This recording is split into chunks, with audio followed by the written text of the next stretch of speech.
to define podcasting. Podcasting, a series of tangents involving two friends where bits and context match harmoniously with bullshit.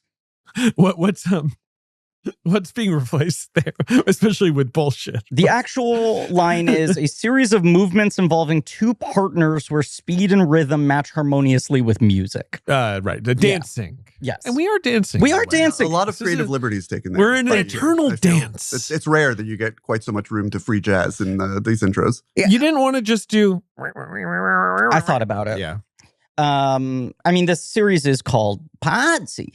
And I was like, can I just do the dialogue where they're trying to explain each other's names to each other? You were able to sell him on Podsy? I was. There's not a lot of options. It's either in the pod of a cast or, as Griffin suggested, Podsy. Becca Alter last week's episode did throw out, would it be funny to just call it Podcaster for John Carter? Yeah, but remove... We can never blow that. We can never do this sort of like, you know what? That's it. But it's just called like podcast. There's the meta joke there of being like, how did this end up with the title that makes no sense and has zero juice? You do like a meta joke. Yes, but Podsy.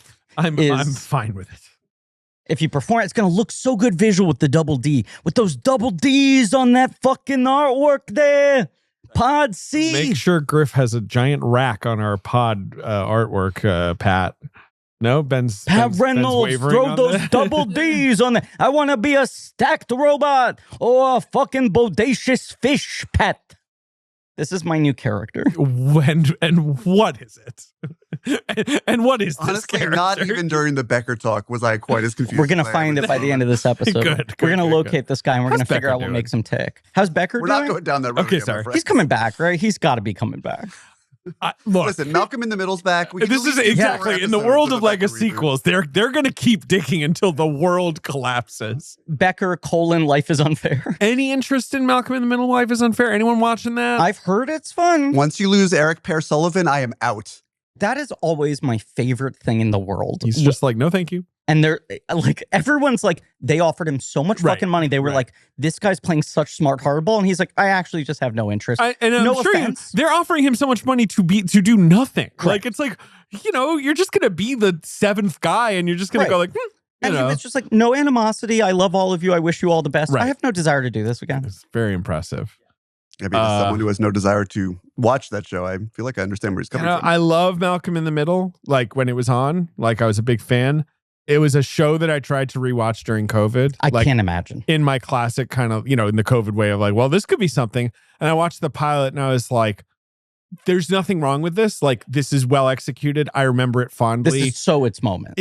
I'm not feeling a desire to return here. Yes. There's something telling to me in the fact that Malcolm in the Middle has not had any like Gen Z Zoomer rediscovery. Right. Despite Cranston's, career. That it feels like this show is purely nostalgia for those of us who grew up with it. Which, I mean, I'm only nostalgic for Frankie Muniz's tweets about death. Frankie Muniz seems like a very well-adjusted gentleman. I was about to say. I don't know what you're talking about. Okay. But do you remember that period where he was like racing cars and he got in so many car crashes where he was like, I have no memories of Malcolm in the Middle. I do. And now he's like out there promoting the Malcolm in the Middle reboot. And he was like, it was so nice to get all together again. And I'm like, don't you not know who Bryan Cranston is? It was just that great moment where he was like doing a talk back with Cranston. And he was like, by the way, your wife on Breaking Bad, what a shitty character. She's always in his way. And he was like, you realize I was playing like a sociopathic drug dealer, right? It was so funny to be like Cranston, Anagon, Vince Gilligan, I feel like have been so consistent in talking out against that line of criticism of the show. Yeah, he's always been very good. And be like, look in the fucking mirror. And to have Cranston there with like his fake TV son and be like glowing and be like, it's so nice to be all together. And then watch the terror on his face where it's like, you have this fucking opinion too? I mean, not shocking again that essentially a brain damaged child star would have that opinion. Yeah. No offense. Someone who was not working during the exact years that Reddit began taking over everyone's brains. Right. Frankie Muniz's like triple crown of press was I think Skyler's the villain on Breaking Bad.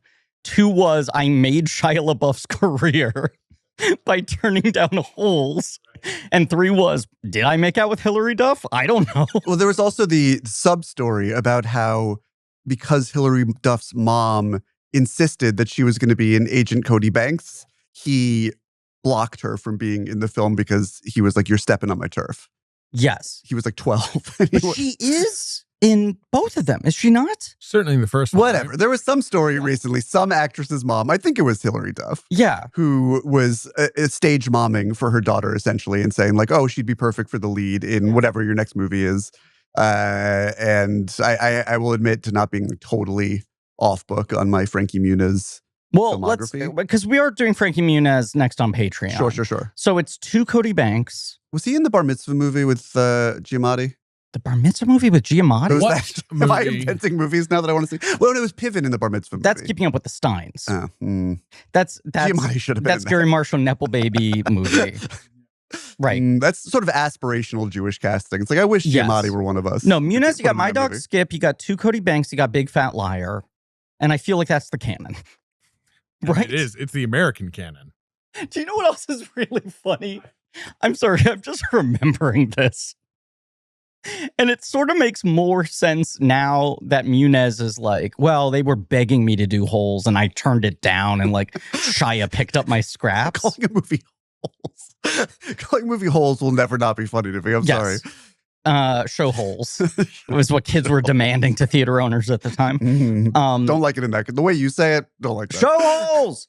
I think around the time that Wall Street Money Never Sleeps came out, Shia did some interview where they were like, you've had 5 or 6 consecutive #1 openings in a row.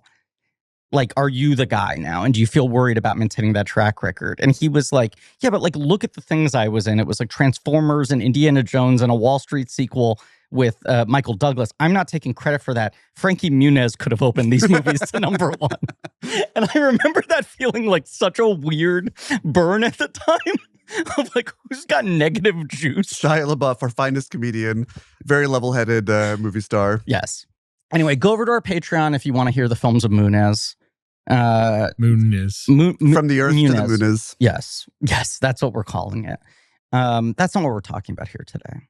Today we're talking about one of our finest movie stars. His name is Wallace E. Is it? Yeah. Okay. Yeah, his name's Wallace E. No, he's waste allocation load lifter Earth. Correct. Waste allocation load lifter Earth class. Yes. Because later in the film we see the Wall-A's. Yeah, and there's the Bernies and all that, right? There's all the guys. But the Wall-A's are Axiom class. Yes, they're big boys. Of the same deal. Yes. And they still make Cube. They still make Cube. They make Big Cube. This movie about make Cube. This movie is about make Cube. There should be a Wall-E that makes Hypercube. Garbage Cube, let's say. Sure. It's an important distinction. Yeah. But what's the robot Mo? Mo. Fun guy. The best performance in the movie? Yeah. I mean, we'll talk about how my wife sexually identifies as Mo later. But we'll get there in due time. Okay. Today on this podcast, which is called Blank Check with Griffin and David. I almost fucked up the name of the podcast. It's called Blank Check with Griffin and David Earth Class. I'm Griffin. I'm David. It's a podcast about filmographies, directors who have massive success early on in their careers, such as making one of the 10 highest grossing films of all time, the highest grossing animated film of all time, Fish. He said, what if Fish were lost and people threw money and Oscars at him? And are given a series of blank checks to make whatever crazy passion projects they want. This certainly classifies. Sometimes those checks clear this movie, and sometimes they bounce next week. Maybe. This is also true. It's a miniseries on the films of Andrew Stanton. It's called Podsy. And today we're talking about Wall-E, his true blank check.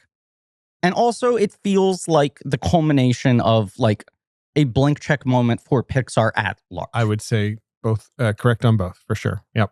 Obviously, John Carter's a huge blank check as well, but at least with that one, you can argue like it is a known property of sorts and blah, blah, blah. You know, whereas it's truly like him being like, I think I want to push my capital on this, and Pixar agreeing like, I think we should. Right. And we will get into this, but it's the thing I'm fascinated by endlessly, which is because of the nature of the deal that Pixar had with Disney, a deal that everyone thought was going to end acrimoniously after Cars, the final movie that Pixar owed Disney from a 90s deal. Pixar just started, with Steve Jobs' help, self-financing and self-producing movies with no outside interference They're 3 movies they just make completely independently, knowing that when the Disney deal is over, everyone is going to want to be in the Pixar business, and they just go to the highest bidder.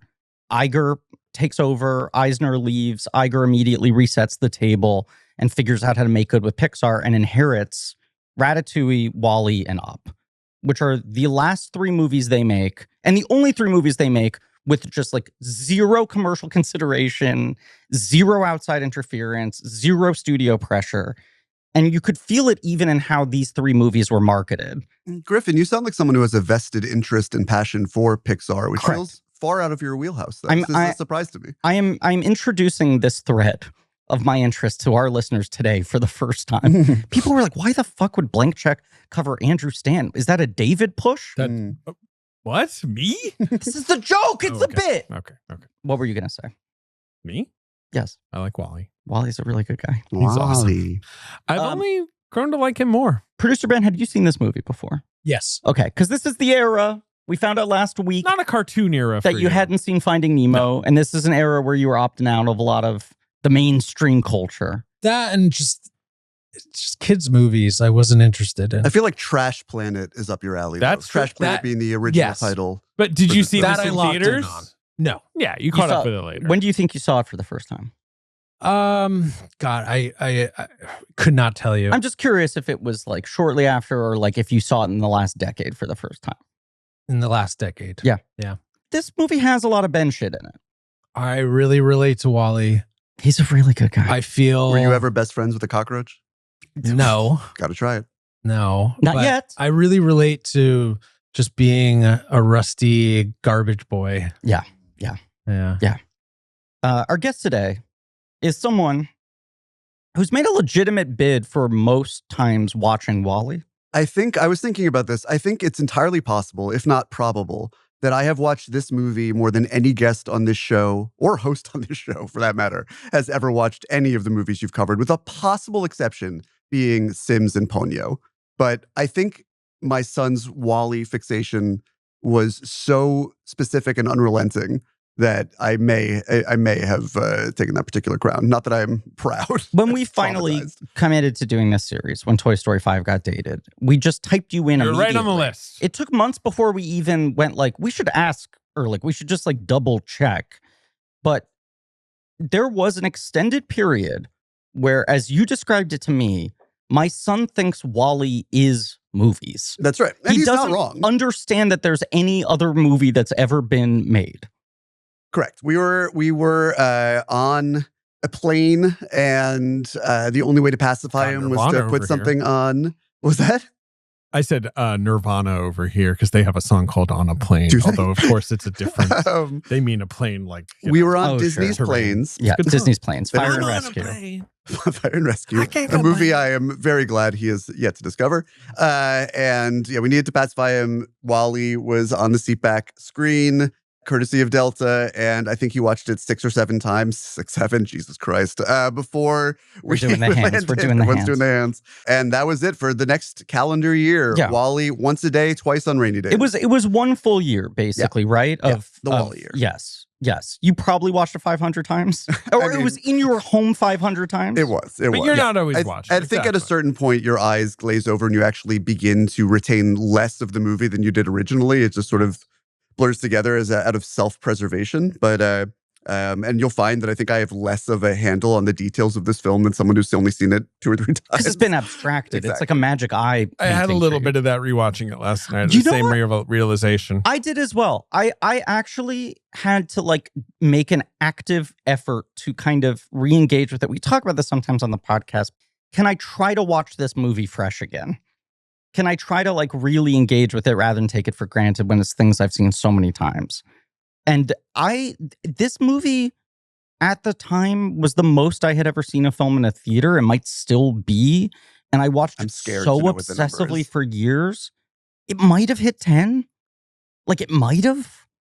It was thought it could have been certainly higher. 8 or 9. All right. The only way to watch a movie like this fresh, in my experience anyway, is through the eyes of a child, especially a child seeing it for the first time, which is what I did with my daughter last night. Okay, this Tried- is what I was hoping. Tried to Wally Pillar. We can get into that. I don't know if now is the time. Our but, guest get into today, it. Sure, our yeah, guest yeah. today, and this is unique. This is a kind of competitive advantage he has on this podcast. Our guest today is a film critic named David who has children who he watches movies with. I'm a real poser in the David category. Although I did have children first, I will say. If someone's copying someone here, it ain't me. I will never forget, David, I'm sure I've brought this up before, being at the theater to watch Beautiful Day in the Neighborhood. Good movie. A movie I always say I saw it in 4DX because I saw it at the Alamo and I ordered a cup of tea and some cookies. That's good. I rewatched that movie recently. great movie. It's really It's a really fucking- good movie. Yeah. I've always been a fierce defender of that Same. movie. Same. So that's Thanksgiving 2019. Mm-hmm. I had helped you bring a snoo up your stairs that day, that morning, I think. Yes. It New? was about Yes. 7 minutes before we left for the hospital. So we were You waiting had for texted me being like, hey, we really need to get this snoo up the stairs. It's a smart bassinet. It's a... You may find yourself with a snoo one day, Ben. Like, who knows? We can talk snoo whenever. Snoo should whenever that advertise decision on this comes to show. you. It's a great product. I did use snooze myself. And like, hey, can you bring up the stairs? And then you texted me while I was in the movie. Oh Lord, he coming. Oh Lord, he coming. And oh Lord, he came. Little baby Wally. You did name him Wally, which kind of maybe forced the issue on it being his favorite movie.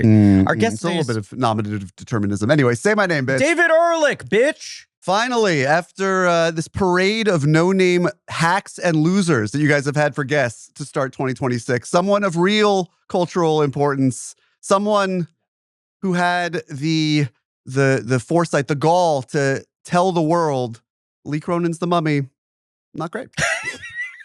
That is what you're going to I be thought you remembered hadn't for. seen it. I sure have. Oh, okay. Have and reviewed. And you liked? Did not. Let me see. Did not care for it. Let me see what you said. Not a fan. There's not Lee Cronin enough for you? Right. That's what it did. It did need Under more. delivers on Lee Cronin. Missing that Lee Cronin More of feeling. Anyone, any identifiable. C minus. Yeah. Look, the obvious position they were in there was Universal kind of pushed Blumhouse off of the classic monsters, right? Clearly, Blumhouse was like, these are all public domain. Can we keep doing our takes on them? So they set up a Mummy movie at New Line. They don't have the Universal branding. And then they find out that Universal is going to reboot the Brendan Fraser Mummy when there's already been 3 different Universal movies just called The Mummy. And their pivot Was Brendan Fraser in this one? I can't remember. was to call it Lee Cronin's The Mummy. Why didn't they just call it Mummy? Yeah. Like Mummy the Resurrected Reborn. or- Mummy avoid- Resurrected. Yeah. If they called it Mummy Reborn, I think it would have we have real Mummy at home vibes. Yeah. I think also If they because of the Brendan Fraser Yeah. convention of why don't they call it here's this will distinguish it from Brendan Fraser. The Mummy, Tomb of the Dragon Emperor. There's certainly never been a movie by that title before. And put Brendan Fraser's face on the poster, but then be clear in small text, he's not in the film. All He's I not could in the think film. about watching We just admire his work. Great Lee guy. Cronin's The Mummy is how hilarious it would be if Brendan Fraser, cinema's biggest goofball, walked into this dire as hell story about child death and possession.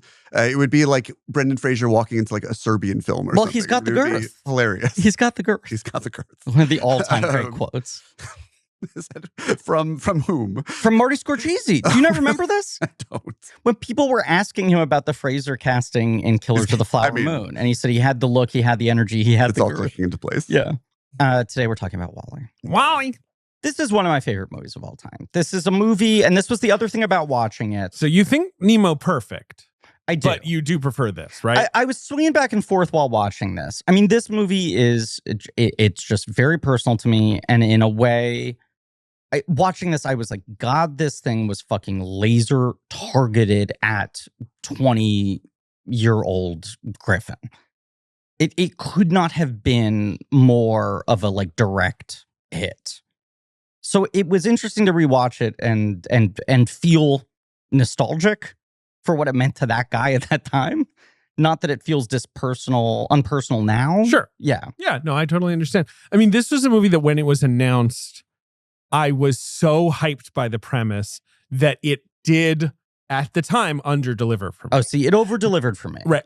My expectations for this were so high that I think I had the experience that a lot of people had at the time that we will talk about of the second act. hitting a little less hard for me, and me being like, right, it's a Pixar movie, like it, which I love Pixar movies, but I was like, right, fundamental. And I grew to love it much more once my daughter got into it. I had a whole re-love affair with WALL-E, and now I prefer the second half to the first. That's Yes. interesting. And I just love it. You say half, but this is Yeah, like, I know it's like an even third thirds and- movie. Yeah, third. Right. Yeah. It's like the first third is Earth. But I prefer the Axiom stuff. The Axiom stuff. Yeah. But I love it all, to be clear. Yeah, I love it all too. We're gonna get into it, but, Yep, I mean, sure. both of you saw it at the time. I remember. Yes, I saw it at the Village East. I remember. Similarly, I saw this almost every theater in New York City, but I remember even before it was officially announced, there were swirling rumors of Andrew Stanton's next movie is a rom-com about robots in the style of silent comedy. And I was like, that feels fake.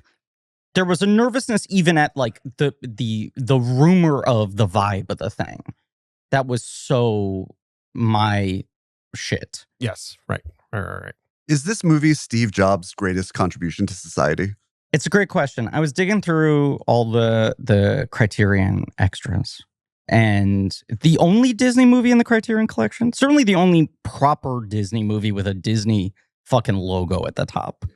That's a great question. I have no idea. Yeah, you might be. Yeah. I'm like, maybe there's like another like Touchstone. Miramax is no longer owned by Disney, but you could say that Disney commissioned at the time. This was a la carte, one-off choice Yes, that did a not personal seem to be a part relationship. exactly, of Yes. sort of a larger trend. Although, who knows? Fucking Disney just laid off, shut down its entire home media department in order to replace it with Wally's. But what was I saying here? Oh, there's a thing on the Criterion disc where he said when he was running things by Steve Jobs' biggest question / note was, what is the business model that makes sense for Axiom to be running the Starliner? Oh, I mean, I've had this question. Yes. Of who is like profiting? Right. Like, how from does this work 700 years in? And I always just kind of like settle on like, well, they just want to be alive. So this self-perpetuating, and they just kind of Yeah, but Steve vibe. Jobs, who never designed anything that did not fail after 5 years, Yes, by design, yes, right. would never develop a spaceship that lasted for 7 centuries. Correct. And it's obviously still a like a highly consumerist culture. Right. But you're not seeing transactions. Consumerist how? And you're like, who's getting the money from Where this? does the money go? Right. That's what's fascinating about But it. I mean, I don't think there is money. No, I mean, I you have to agree think with of you. the Axiom Right. as sort of the Apple Store, and all of the transactionality is happening sort of within. But Yes. and the Apple stores, do tend to hold up against wear and tear, I suppose. I feel like it's more just like the Axiom built these ships for profit long ago. Well, excuse me, B&L bought the ships. B&L Yes. built the Axiom ships Yes. for profit long Yes. ago. They made the money. The ships Right. took off. Right. But then after that, right, of course, like human commerce just ceased to exist. Because they assumed they would actually get back to Earth, Sure, and yeah, whatever I don't know. transactions they made on the Axiom would then translate back to a world with whatever fucking digital fiat currencies. What do they eat though Well, they, on the ship? yeah, they have the food in a cup. They're not growing anything. Maybe No, it's all Snowpiercer just style. fucking, like It's just like energy goop. glop. Yeah, Yeah. right. I don't know. Okay. Yeah, pizza in a cup, whatever. It does raise the question when you see in the movie the sort of like advertisements for the new products, or like everyone's switching from red to blue or whatever. You're like, is that one loop that's been repeating for 200 years? Is the thing just fully stuck in like, Every generation switches from red to There's- blue. Yeah. Someone also, or it happens like once a week or once a year? Or, yeah. someone did the math also that humans basically live like 160, 180 years on the Axiom because Okay. of the amount of captains there have been. Yeah. Like you see the sort of Yeah. list of them. Because is it 750 years? Some 700 Yeah. plus years. Yeah. Explained by microgravity, where you would have no stress on your muscles or Mhm. your organs. Your or bones whatever. get Good. little. Right. I have so much stress on my bones. Yeah, I mean, that Steve Jobs note and his involvement in this movie to begin with does sort of speak to the commerciality that was at the heart of the Pixar ethos in a way that I like. All of their movies, particularly early on, thinking about Toy Story, Monsters Inc., and now WALL-E, which is sort of an auto commentary on all this, are rooted in precepts of capitalism in a way that I always found as sort of not a barrier to entry, but like a low ceiling on how much I could love them. It was just, they were so distinctly American in that way. Sure. And as opposed to something like the obvious comparison of like Studio Ghibli, which just were more of an invitation to wonder for me. And I think WALL-E, which is so rooted in wonder, if anything, is an act of trying to reclaim that and merge it with the capitalistic impulse. Well, you're also forgetting that A Bug's Life is about communism and collective action. I mean, Bug's Life, a remake of Seven Samurai, but Yes. even that is maybe further afield from. No, but you're right. It was a lot of the Pixar thing was putting adult structures onto fantastical characters in children's films. Like I went on our friends Emily St. James and Philip Isco's podcast Like It's, and did a Monsters Inc. episode with them. I think came out earlier this year. I was like, this movie is a kind of like ground zero for a thing that becomes a cancer in children's films, which is, what if Magical Thing was a business? Mm-hmm. And Monsters Inc. still is the one that's done it the best. But also Toy Story says, what if business was a magical thing? And so Right. it is sort of and also rooted in Pixar. Right. What if the dynamics of your toys talked like bored sort of like office workers? And yeah.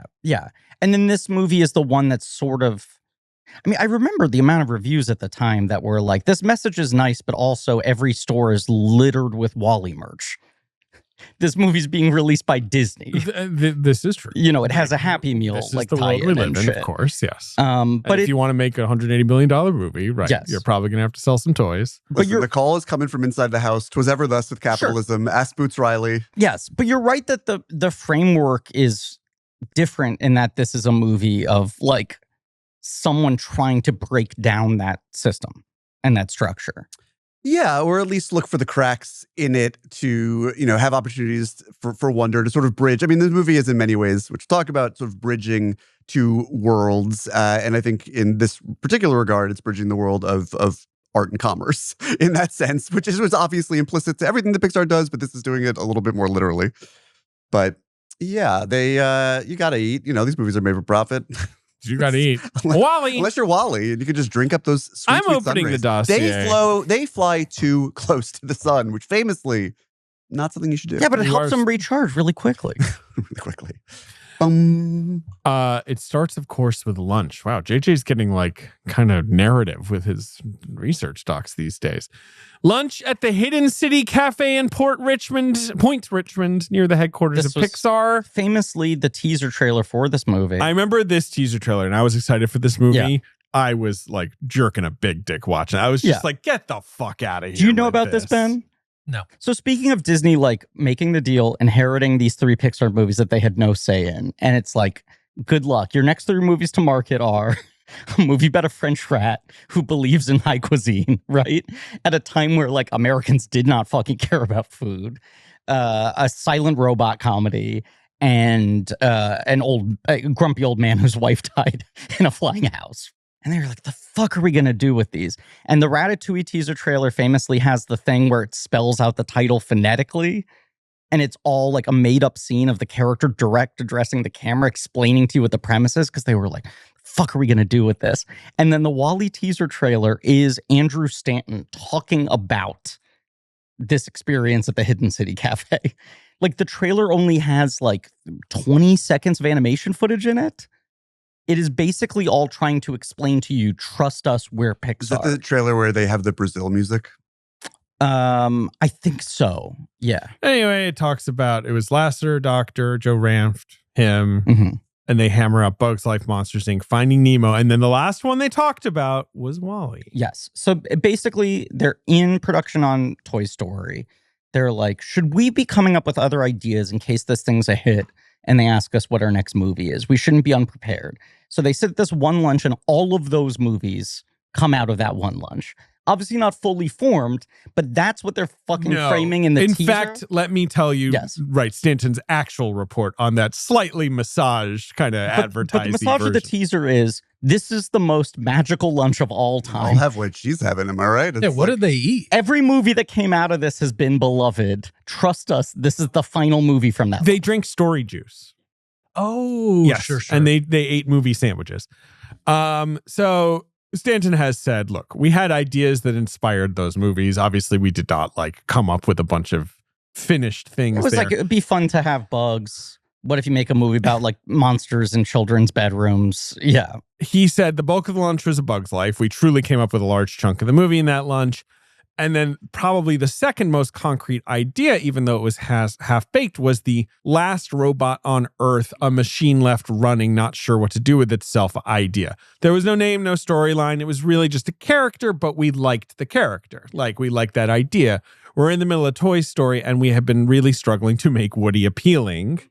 So I think they were really into this kind of like Robinson Crusoe robot because they're like, that's appealing. That's like a good guy. You're already rooting for that guy. Exactly. Yeah. Although also a little sad. Kind of a sad, because I remember saying to a friend of mine when I was like really hyped for this movie before it came, where I was like, it's about like a garbage robot that like Earth is just a pile of garbage and everyone's gone and he just keeps, and he was like, that sounds so depressing. And I was like, right, but like, that's crazy, right? Isn't that cool? Like, so the film was initially called Trash Planet. Trash Planet, Ben. I mean, I like Wall-E's a good title, but Trash Planet really draws you in. The pitch was Pete Docter's. Andrew inherits it. There was basically a Yankee just like swap. the very, very basic pitch. But you know, like, for a period of time, Stanton was trying to crack Monsters, Inc., and Doctor was trying to do Wall-E. And then they end up swapping, and Stanton ends up also coming up with Finding Nemo, which then supersedes Thank God they switched. If Doctor had done it, there would have been like a droid named Loneliness, and he would have been like, there would yeah.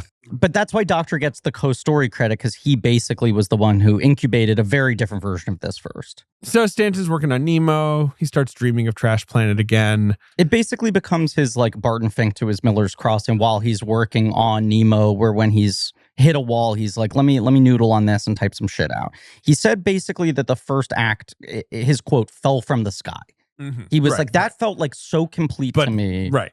What do I do? And then I never knew what to do once he leaves the planet. Then he's like, well, the opposite of loneliness is love. So it should be a love story. Okay. He was seduced by this idea of like he falls in love with another machine. Okay. So where did the machine come from? Right? What does that machine have interest in? Now, this is, as you've noted, the man is religious. The greatest commandment Christ gives us is to love. But that's not always our priority. Says Us is doing a lot of heavy lifting there. So I came up with this premise that could demonstrate what I was talking about, that irrational love could defeat programming, right? You got these two robots with the base directive, but then the love kind of overrides it. Yeah. This is what he's saying, not me. No, yeah. I'm going to sit on my read on this movie for a moment. Okay. Yeah. So, obviously this is a risky thing. They are a little worried. They do have the blank check status of Pixar's huge success, and especially Nemo's huge success, that like I think Stanton can sort of ask essentially what he did, which is like, can you leave me alone? Can I try to write it? Like, let's not do the sort of big edit room like together or whatever.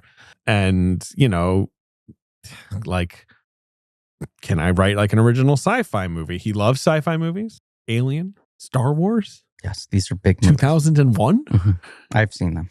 Eventually, Jim Reardon, who's a Simpsons guy, he directed many comes in to co-write the best Simpsons episodes of all time. Such as what? He directed King Size Homer. The one with Kid Rock? King Size Homer. You know what? King Size Homer is pretty funny. I'm going to give you a list in a second because it's actually astonishing. No, it's often just amazing when you see those Simpsons vets where you're like, oh my God, everything they did is amazing. And you're like, of course. Yes. Everything the Simpsons did was amazing. Like, he kind of 8 years. Had a reputation for a while. He was a CalArts guy as well, of being the best animation comedy writer of his generation. He became more of a writer guy, but then he directs many Simpsons. He worked on the Mighty Mouse cartoon under Ralph Bakshi with Stanton, which is where they became friends.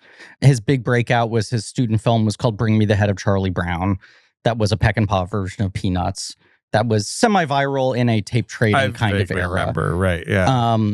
Episodes he directed, if I can just fucking like. Give me a couple. Yes. Itchy and Scratchy and Marge, Bart's Dog Gets an F, Brush with Greatness, When Flanders Failed, Treehouse of Horror 2, Homer at the Bat, Dog of Death, Bart's Friend Falls in Love, Homer the Heretic, Mr. Plow, Duffless, Marge and Chains, Homer Goes to College. God. Like insane Homer lineup. at the Bat is huge for me. Bart of Darkness. Bart of Darkness is Lemon so of Troy. good. Lemon of Troy is so good. He directed like a lot of the best ones from the best era. The Simpsons. It was a good show. It was It was people liking it. It's a shit. When did they? It ended, I guess, in 90. 99, yeah. Yeah. So Yeah, they have the idea of Eve. So, you Right, know, he brings Reardon in. Yeah, Yes. like she's like got this idea of this sort of sleek, futuristic techno robot. This sort of the opposite. What if he falls in tracks. love with These an are all great iPod? things. Mhm. First version wasn't set on Earth. Oh, interesting. It was just a trash planet. Like, we don't know what. Steve Jobs is the one, like, I think you should set it on Earth. Like, I think you should have a little bit more of a commentary here. I saw there was a thing he said in the Criterion Disc where he was like, when I made this movie, I did not want to comment on or engage with humanity at all. When I was like Relatable. developing it, I was like, the whole appeal to me is like isolated robot, outer space, remove ourselves, distance ourselves from this. And people kept kind of noting it in a way that brought it back to needing some human connection to make sense of the movie. Now, is he identifiably in New York City, or has Wally just been inspired by the architecture of New York somewhere deep in his coding to build a New York City out of cube trash? I think it's the latter. Okay. So it takes him a long time to get the second half right. Blah, blah, blah, blah. The iPhone comes out in 2006. He was one of the first people to get one because He had an Steve in. Jobs gave him one. And through playing around with the iPhone, the sort of addictive quality of like a smartphone, he comes up with the kind of like humans addicted to screens living in the axiom like thing. He said also, like, when I first got one and started playing around with it, I was like, I have not felt this since cigarettes. It's crazy because I feel like so much of what was compelling about the iPhone back in 2007 was like the social cachet, because there was very little to do on it. There was less to do, but Yeah. we made do with whatever lame You're like, apps. "Ooh, I mean, Safari." I didn't get an iPhone until 2012. No. I had a BlackBerry. You were a Sick. BlackBerry guy. I was a BlackBerry guy for sure. Yeah, I mean, it was a work thing. Like yeah, It was a work thing? What do you mean? Yeah, well, like my job gave me one. I was a journalist. Okay. I had a little Typing on those BlackBerry. little Yeah. keys. Little keys. Do. Stanton says, "I'm not making a comment on obesity. I'm trying to just make everyone a big baby. Like the idea of the humans on the axiom is not that they ate too much. It's that they have turned Yes. into babies. Well, okay. So let me get into another thing here, because there's the thing we sort of skipped over. Originally, he doesn't want it to be Earth, and then there was an extended era. They only make this change like I think about 2 years before the movie comes out. It was supposed to be a ship of like green gelatinous blobs who didn't speak English. There were 2 different versions of it. I don't know which one came first, but at one point it was truly like, they are aliens. They have sent... They were gel people who spoke a language like that was like Monty Python sort of IKEA speak or whatever. Which was teeing Yes. up a Planet of the Apes ending. And where it turns out that near we the had end of the devolved. film, it would reveal that they were once humans. Right. Yes. So like a Planet of the Apes style. He talks about like there was a version where it was like they were truly impartial aliens. The implication is that humans died off, and now these aliens have abducted these robots and trying to study, extinct cultures, right? And that they have a bunch of robots, and the movie was like a robot Spartacus, as they put it, where the robots are second-class citizens under the aliens, and Wall-E becomes like a figure of the uprising. But would it be that they're evolved? Well, so then there was a different version, I don't know which one came first, where it was the blobs are the devolved versions of humans. That is the twist, that we've devolved that much, and that they don't even remember or understand that they're connected to that lineage. And that's what Wall-E helps connect them with. And they like got very far along in that. There are like animation models that were built, and they had written the whole sort of version of that and done the story reels of it. And they were just like, the lift became so hard and heavy to get audiences to connect with the blobs who aren't speaking. It is this thing for me where I'm like, I accept and I buy they just tried and couldn't pull it off. But the second I heard that, I was like, Jesus Christ, if they had made that work, it would have been astonishing. Listen, I say this as someone who has never found a blob that I haven't been able to connect with. We love But, blobbies. sure do, especially Blobby, the OG. But Best of Blobby, one of the most important pieces of media Very important that to Griffin me. introduced me to. But I think it's just thematically, it doesn't really square because Yeah. you implicitly, there's That's no a reason different to movie. assume that being blob is worse than being human. Right. They need to be babies. It's the axiom stuff is what I like more these They days. need to be helpless. They need to have Yes. like learned helplessness. But the And so iteration that is- was like, right, audiences aren't connecting to this. Maybe we have them talk. It's hard for the audiences to connect to the blobs, to make them feel like distinct different characters. There was an era where it was like aristocracy. There was like a king and a queen and a prince. there was a royal wedding or something. Right. along those Modern lines at some point. structures. And then they're sort of like, let's put a nose on the blob. What if they're not green, but they're like flesh colored, you know? And then it slowly evolved into the baby thing. And in doing the kind of like classic Pixar research, he spoke to a scientist who said, like, if multiple generations of humanity were to live in space, they wouldn't just have their muscles atrophy. Their actual physical composition would change. Do you see the video of the astronaut? I mean, we're recording this in the middle of April, but people just came back from the moon or going around the moon. And they had the video of the astronaut who hadn't walked on Earth in 10 days, just 10 days. And she could not pull herself along the parallel bars. She needed to be supported by three different people. So it's like, if you're the like 7th generation born into space, you don't need like muscles anymore. You don't need, your bones have just sort of like shrunk within your body. They're big babies. Fortunately, technology has not had any sort of negative effect along those lines on us. And this movie has turned out to be not prophetic at all. It's the problem with this movie is it got it all wrong. We solved everything. Yeah. They also couldn't figure out the ending. Or for a while, it was always going to be like, he has to give her his like heart battery. There was like a sacrifice. They never liked it. Finally, they had more the idea of like, he loses his memory is the kind of crisis at the end. I need to interject with this because it's another just kind of like fascinating Stanton story cracking moment, like the Finding Nemo Barracuda thing. And all of this is important setup to John Carter, where he breaks his own story rules in several ways I've never been able to understand. You know, they watched a lot of silent comedies and they watched a lot of Chaplin and Lloyd and Buster Keaton especially, because I would argue that WALL-E is most closely aligned with the Buster Keaton character types. Even if the movie, I think, leans more towards modern, not modern. Well, there is a lot of modern times in it, but also City Lights. It's like a Chaplin movie with a Buster Keaton character. And he said the thing we kept trying to figure out what WALL-E's emotional arc was and trying to force one and what's his growth and how does he change. And then we started looking at those movies and it's like very often Buster Keaton is an unchanging figure in the center of things. And what he does is subtly affect everyone else around him. Sure. What is Stoneface, but of metal? Exactly. And so he kept being like, well, WALL-E has to like become empowered by the end of the movie. He has to save Eve. He has to become the dominant one. It is one of the latest major changes in a Pixar film because the last 20 minutes were basically completely animated. And they did a test screening where they hadn't done final lighting passes and whatever. And it wasn't even a note he got back, but he watched it with the audience.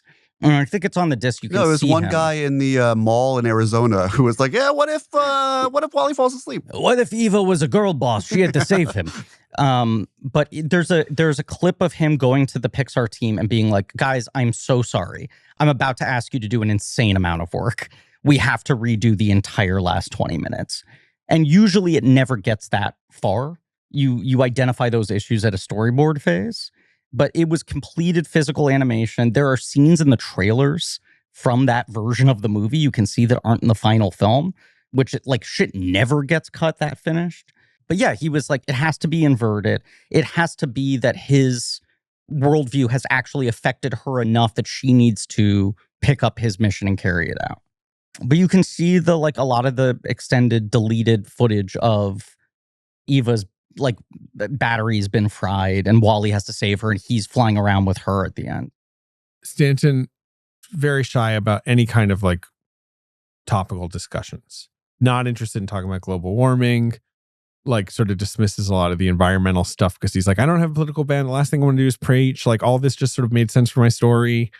Asked about consumerism. He's like, yes, there's lots of things disconnecting us from each other and that are consumerist.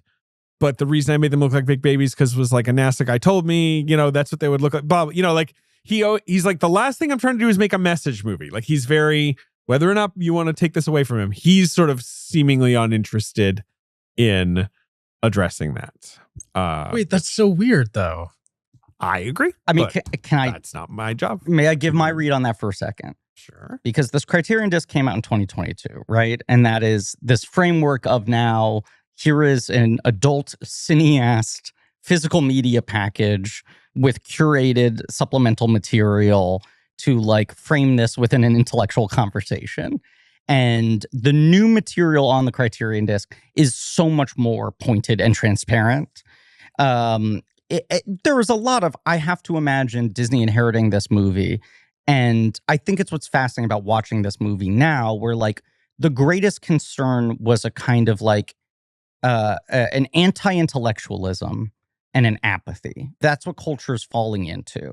And that anything in this movie that could have been seen as elitist or critical of an American apathy would have become like a fucking talking point. Right, because apathy would become Disney's lifeblood over the last 10 years or so in the live action remake era. It does feel like there was a little bit of, at the time, you cannot fucking politicize this movie, right? I think so. I mean, a lot of these interviews are also from like Christianity Today and like 20. That's what the outlet I was working for when I spoke to him in 2022. I talked to him, not for Christianity Today, for around the time the Blu-ray came out. And he was very receptive to talking about the sort of political valences of the film. The but more recent interviews, it seems like he will be like, I mean, of course, I do get a lot of boxes from Amazon and wonder. He said that was one of the main activating things was like he early said that 2000s. in 2020. Right. He didn't say it at the time. Like, he later softened up a little bit. I do buy that he wasn't like trying to grind axes with this movie. And I think you hear him talk about organically how the story locks into place, but also it was coming out of personal observations. Wow, I got a smartphone. I'm addicted to this. I now there's a website that sells everything. My house is filled with boxes. Yeah, I mean, my sense talking to him was that all those things were true, but I do feel like the sociopolitical commentary sprang out of what you were talking about earlier, which is his like deep-rooted love for the movies, the early movies in particular, and the movies that were formative for him, where he really sort of sprang to life, which was very convenient for my purposes, was talking about the movie as a expression of the joys of parenting.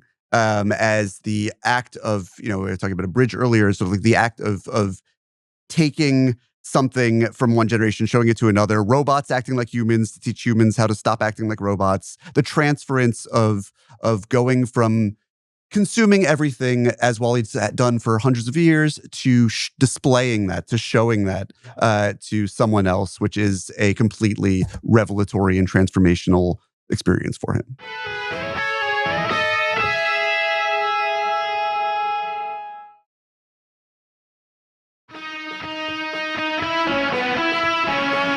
Wally. So in the screenplay, obviously, I guess you guys probably already know this, but I'll tell you anyway, like the dialogue is written even if the characters don't speak. So he would say like in brackets, like, here's what Wally's trying to say. And then obviously later they put in, all their little noises. Mm-hmm. Ben Burt. The great Ben Burt. The legend Ben Burt. Ben Burt is Ben Hosley, the man who like invented the entire Star Wars soundscape, among many other things, but one of Lucas's closest collaborators. And, just these things we take for granted of just like droid languages and lightsabers and the sounds of ships. And he created that probably with a Moog like analog synthesizer. There's another great thing on one of the Blu-ray releases that's a breakdown of like how many people at Pixar have to touch one single shot of a movie, like how many different departments work on it. And they cut to Ben Burt explaining what his contribution is. And he was like, I was trying to find the right sound for this movie, for this shot. And then I remembered that in around 1997, I'd gone and done some recordings of Niagara Falls. And it's very indicative of how Ben Burt works, which is he just kind of fucking collects sounds. Right. Like, always collecting sounds. Right. So there are things that he would sort of just like construct, but more often he just was constantly building a sound library and then being like, oh, it'd be interesting. What if the sound of this ship is this plus this? What if he was collecting sounds one night and collected the sound of a murder? I mean, this is the question. And David, did he invent robot bleeps and bloops being cute? Because we had bleeps and bloops. We had Forbidden Planet. Let me tell you. I would agree with you that no, but he made them cute. Bleep itself, I think, was not cute until R2-D2. Right. Right? I don't know. Yes, I think so. I would love to look at a list of like history's robots, like, who was there? Because like Robbie's not that cute. All right, Roddy? I'll look up best bleep bloops. Okay. So while they're preparing this, Andrew Stanton keeps saying like, I need this to be like R2-D2. And finally, Jim Morris, who is the former president of ILM, who now works at Pixar, says, do you want to just get Ben Burt, like the guy who did R2-D2? Which is And- basically the equivalent of like casting Tom Cruise in your movie. It's like, this is your main actor, basically. Not only does he literally end up being the model for the voice of WALL-E, but it's like, this is the guy who's going to figure out whether or not your entire movie works, if he can make these compelling and distinct. Now, Ben Burt, as he puts it, had just finished what he considered a basically 30-year tour of duty making Star Wars movies.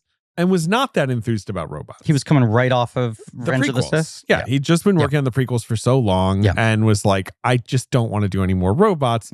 But the kind of Capra romance Buster Keaton interesting, hero different thing, challenge. that's an interesting challenge. And, you know, the idea also of like, they're mostly communicating with each other. So bridging the sort of robot communication gaps, right? Like, which is sort of like the R2-3PO thing. Yeah. He likes that.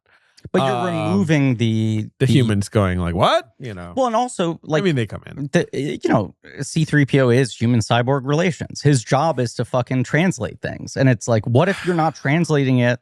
And how do you still make it read to the audience? What a crazy guy that guy is. Ben Burt?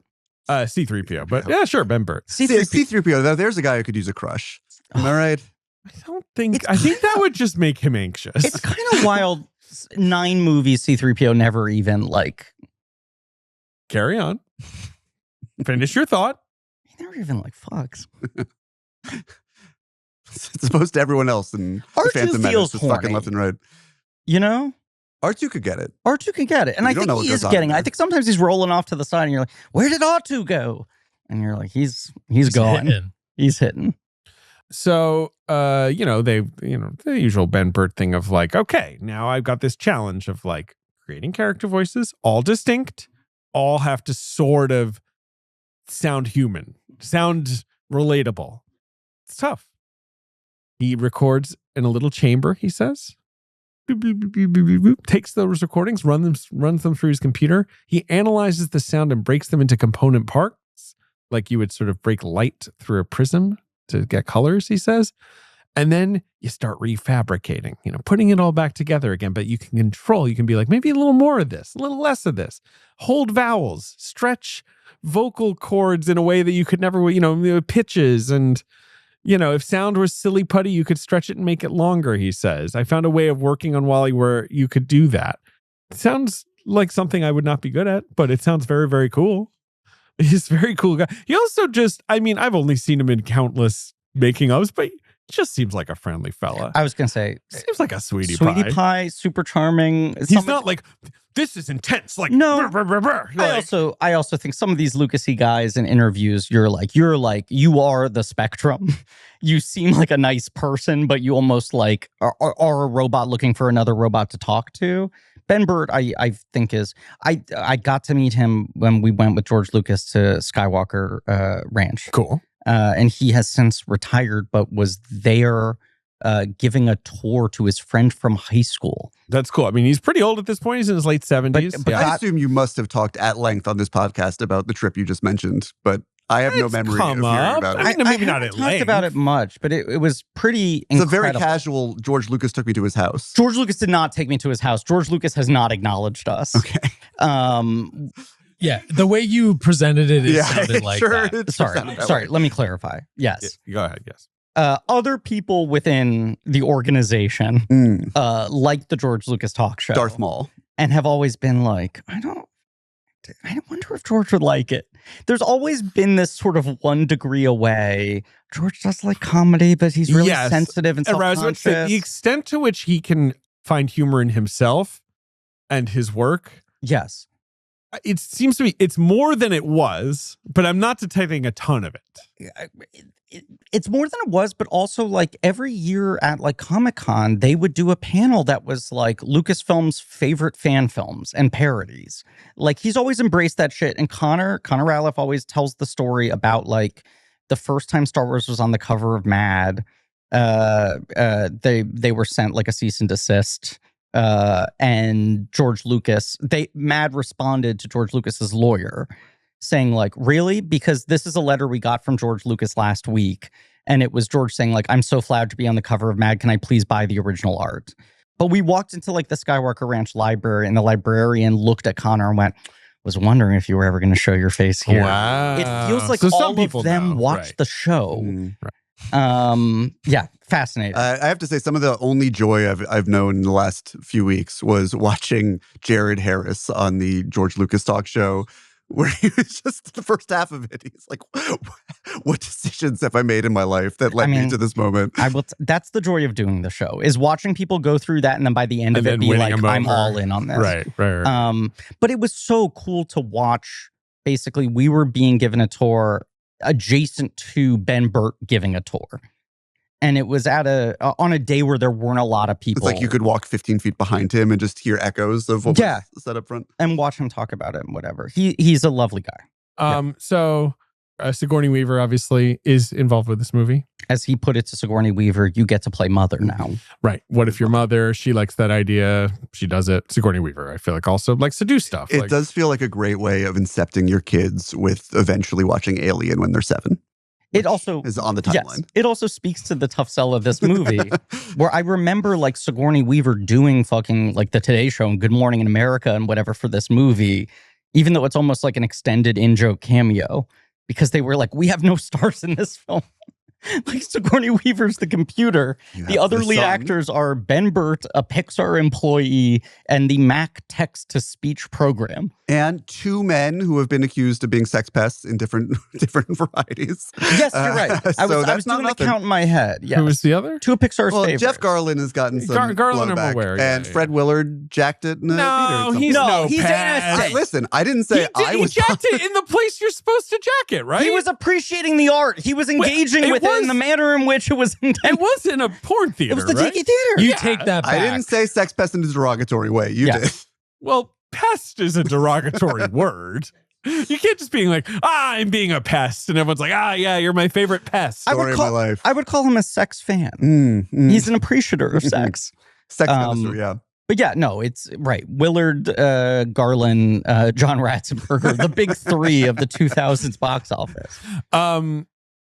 So Wally, blah, blah, you know, there is the right. So, there is Wally, blah, blah, well, blah. right. There is the, I think at the time for Pixar, somewhat revolutionary thing of like, we will have humans entirely in the movie. It's still the only time they've done that. Right. Like they've never done anything like that since, really? No. Yeah. So you got Willard, obviously, is like, it's a good joke. I mean, it's sort of like we will turn into CG. Like, we were once humans and we turned into CG. Yeah, this is also the movie where, and Stanton talks about that this was kind of his main project of like, if we're putting humans in it, then we're presenting this not as a form of like photorealism, but we have to sell a sense of verisimilitude. And so the technology has finally gotten to a point, and this is still an era of Pixar where almost every movie is built around a new technical challenge can we solve, right?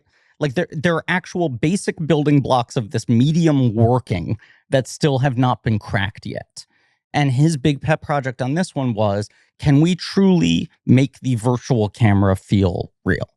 Unlike in 2D animation where you are the animator, also basically the cinematographer to a degree. Right. And that you are composing your shot, but you're very limited in the kind of camera movements or even approximations of camera movements you can do.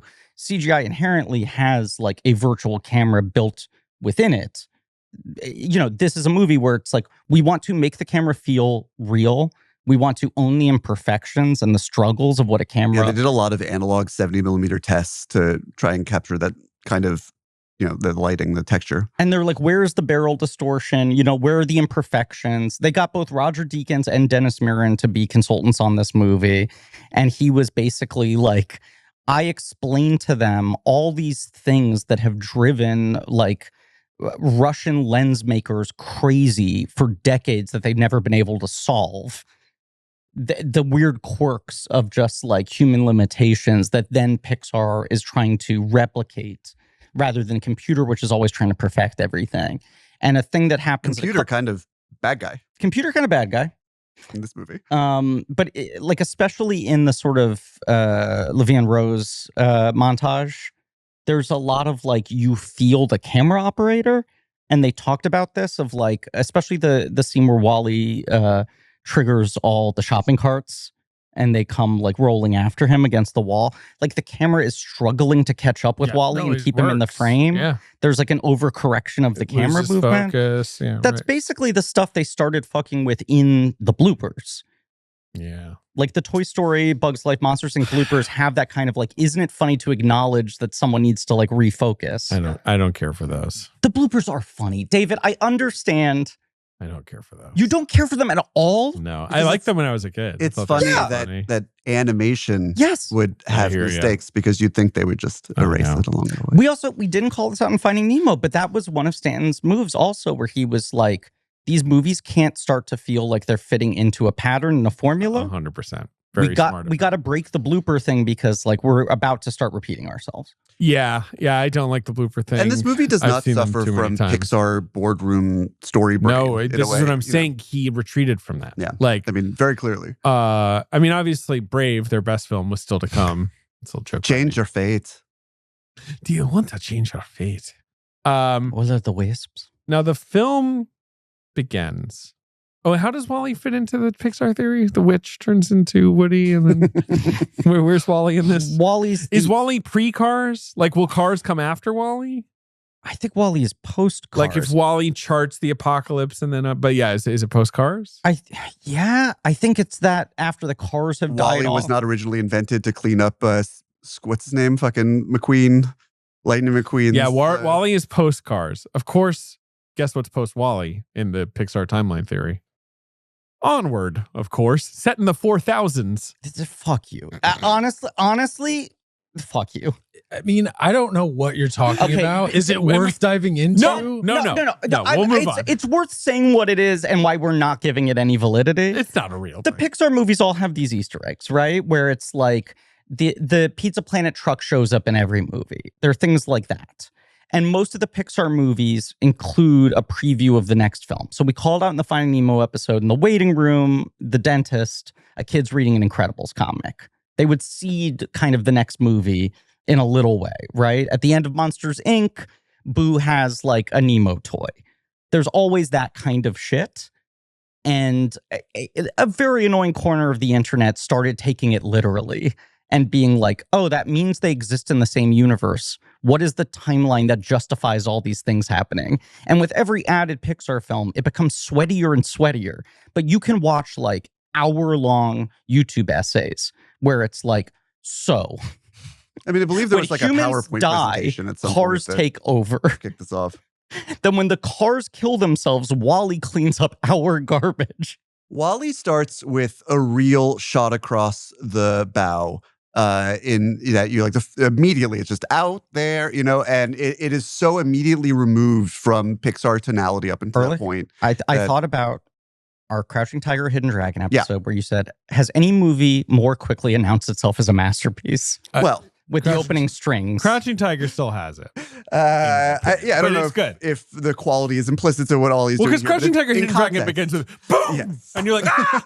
But in context, this is telling you, It's lovely, you know, circa 2008, and you're sitting there in the theater. This is not your daddy's Pixar movie. Well, You're also there's no soft ease in. You know, most of the Pixar movies like have like a cold open before you go to an opening credit sequence, and then they start to really minimize the opening credit sequence. This is like Disney logo, Pixar logo. The short before this was Presto, which is pretty good in theaters. Pretty good. You love Presto? I think that's the best one they ever did. You think that's the best one they ever did? Apart from, of course, my beloved Red Stream, where the bicycle. Yeah, And- what's your favorite? And Lava. Lava actually should have gotten Pixar shut down. You know what I mean? I Like, came where on it's one like, day- everyone's like, we appreciate everything, and they release Lava, and the government immediately is like, I'm sorry, you're done. I came home one day You're done. and found my daughter watching Lava, and it was like, what? Like You coming threw in the home TV out the window, and I seeing hope. your kid watching the Ring tape. I was just like, no. It's too late. What's your favorite of the shorts? I think Presto is so goddamn funny. I love Presto, but I'm like, the top is interesting. What's the top? I got to think on this. It better not be fucking. Lava. Well, yeah. I mean, It better not be fucking what? I was about to say a funny one, Bounden, but I do enjoy It's Bounden. lovely. He's Bounden. Yeah. I like. Yeah, I like Lava the most. Look, Lava. I mean, sorry, Presto. Sorry, yeah, I hate Lava's the. I love Bow. And I've good. seen Bao's Bao really so good. many times Yeah. because my daughter really loved Bao for a long They time. sent me the little plastic prop bow when that came out, want and that. it's been living in my freezer for like 8 years now. What's in your freezer? Because it's a frozen bow. I don't know. I put it up there. But I it's hid it in the plastic. corner. Yeah, well, tell it to the bow. I'm like, is Jerry's Game my favorite? Is that a Jerry's late Game pick? very good. Yeah. Jerry's Game very good. He's joining the MCU soon, right? Can you name which ones won the Oscar? Did Fine. Jerry's Game win? Jerry's Game won. Okay. Oh, so all right. Luxo Jr. won. Incorrect. Luxo It Jr. lost? was nominated. Rude. It Tin lost. Toy won? Tin Toy won. That's the first win. Did Knick Knack win? Knick No. Knack sadly lost 2 stacked, 2 bodacious. Yeah, right. Jerry's Game won? Yep, No. that was the Yes? second. Okay. Yep, For the Birds won. I remember that. that's the third. That was in that era where it was kind of like, are they just going to win every single time they do yes, one? because it was 2 consecutive shorts. Bounding got its ass kicked. Bounded assume. did get its ass kicked. Then it doesn't win. They don't win again for a while. Did Day and Night win? No. La Luna? No. My daughter also loves La Both Luna. those nominated. Yeah. La Luna is a Luca prequel. Yes. You know, it's got like Luca style. Yes. Lava didn't win, did it? No. Thank Thank God, God. Lava not even Did nominated. Piper win? Piper won. Piper's good. Piper looks amazing. Yes. Piper's just looks incredible. Yeah, but there's not a win between 2000 and 2016. And then Bao won. And then Bao won. Bow's so good. She eat the bow. She eat the Bao. Do you remember when they announced Bao and we were all like, this sucks. I Yeah, don't want to like, watch look. a food baby. And then everyone comes out of Bao crying. Bow fucking rocks. And Yeah. then, of course, Turning Red rocks. Yeah. Turning Red is the best. Yeah. God, Turning Red's so funny now. I'm just thinking about it. With all their faces go funny. Anime style. It's so funny. Ugh. I just think the immediate quick cuts, establishing shots of space, Mm. straight it with fucking Hello Dolly lyrics. The weird juxtaposition of like, what is the fucking tone of this movie? The Hello Dolly of it is very funny in that movie is so flawed. I mean, this And is Wally that made now it that so movie's beautiful. greatest legacy. Exactly. Right. Stan's also said that. He's like, I find it funny that Wally has bad taste. Well, it's like I always imagine. He's a bit of a cheese ball. Yeah. Listen, Wally was not exactly had a blockbuster Guys. video at his disposal. Guys, he just wants to hold hands. He does, but I always do imagine like, what if Wally had found like a VHS of Citizen Kane or something, and he just I been think he'd going throw it around out. being like, Yeah, I think Citizen Kane's bro, no it was fun. fun. Yeah. Right. What's the obviously gag? not as funny, but Wait, you know, what's the gag where he throws out the good the things? ring? He picks up a The ring ring, box and he keeps the throws box. out the ring. Yeah.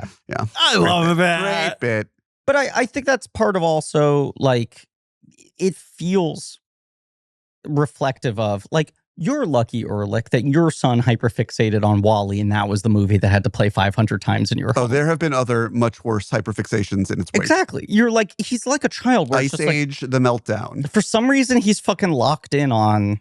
Meltdown's tough. That's a tough movie.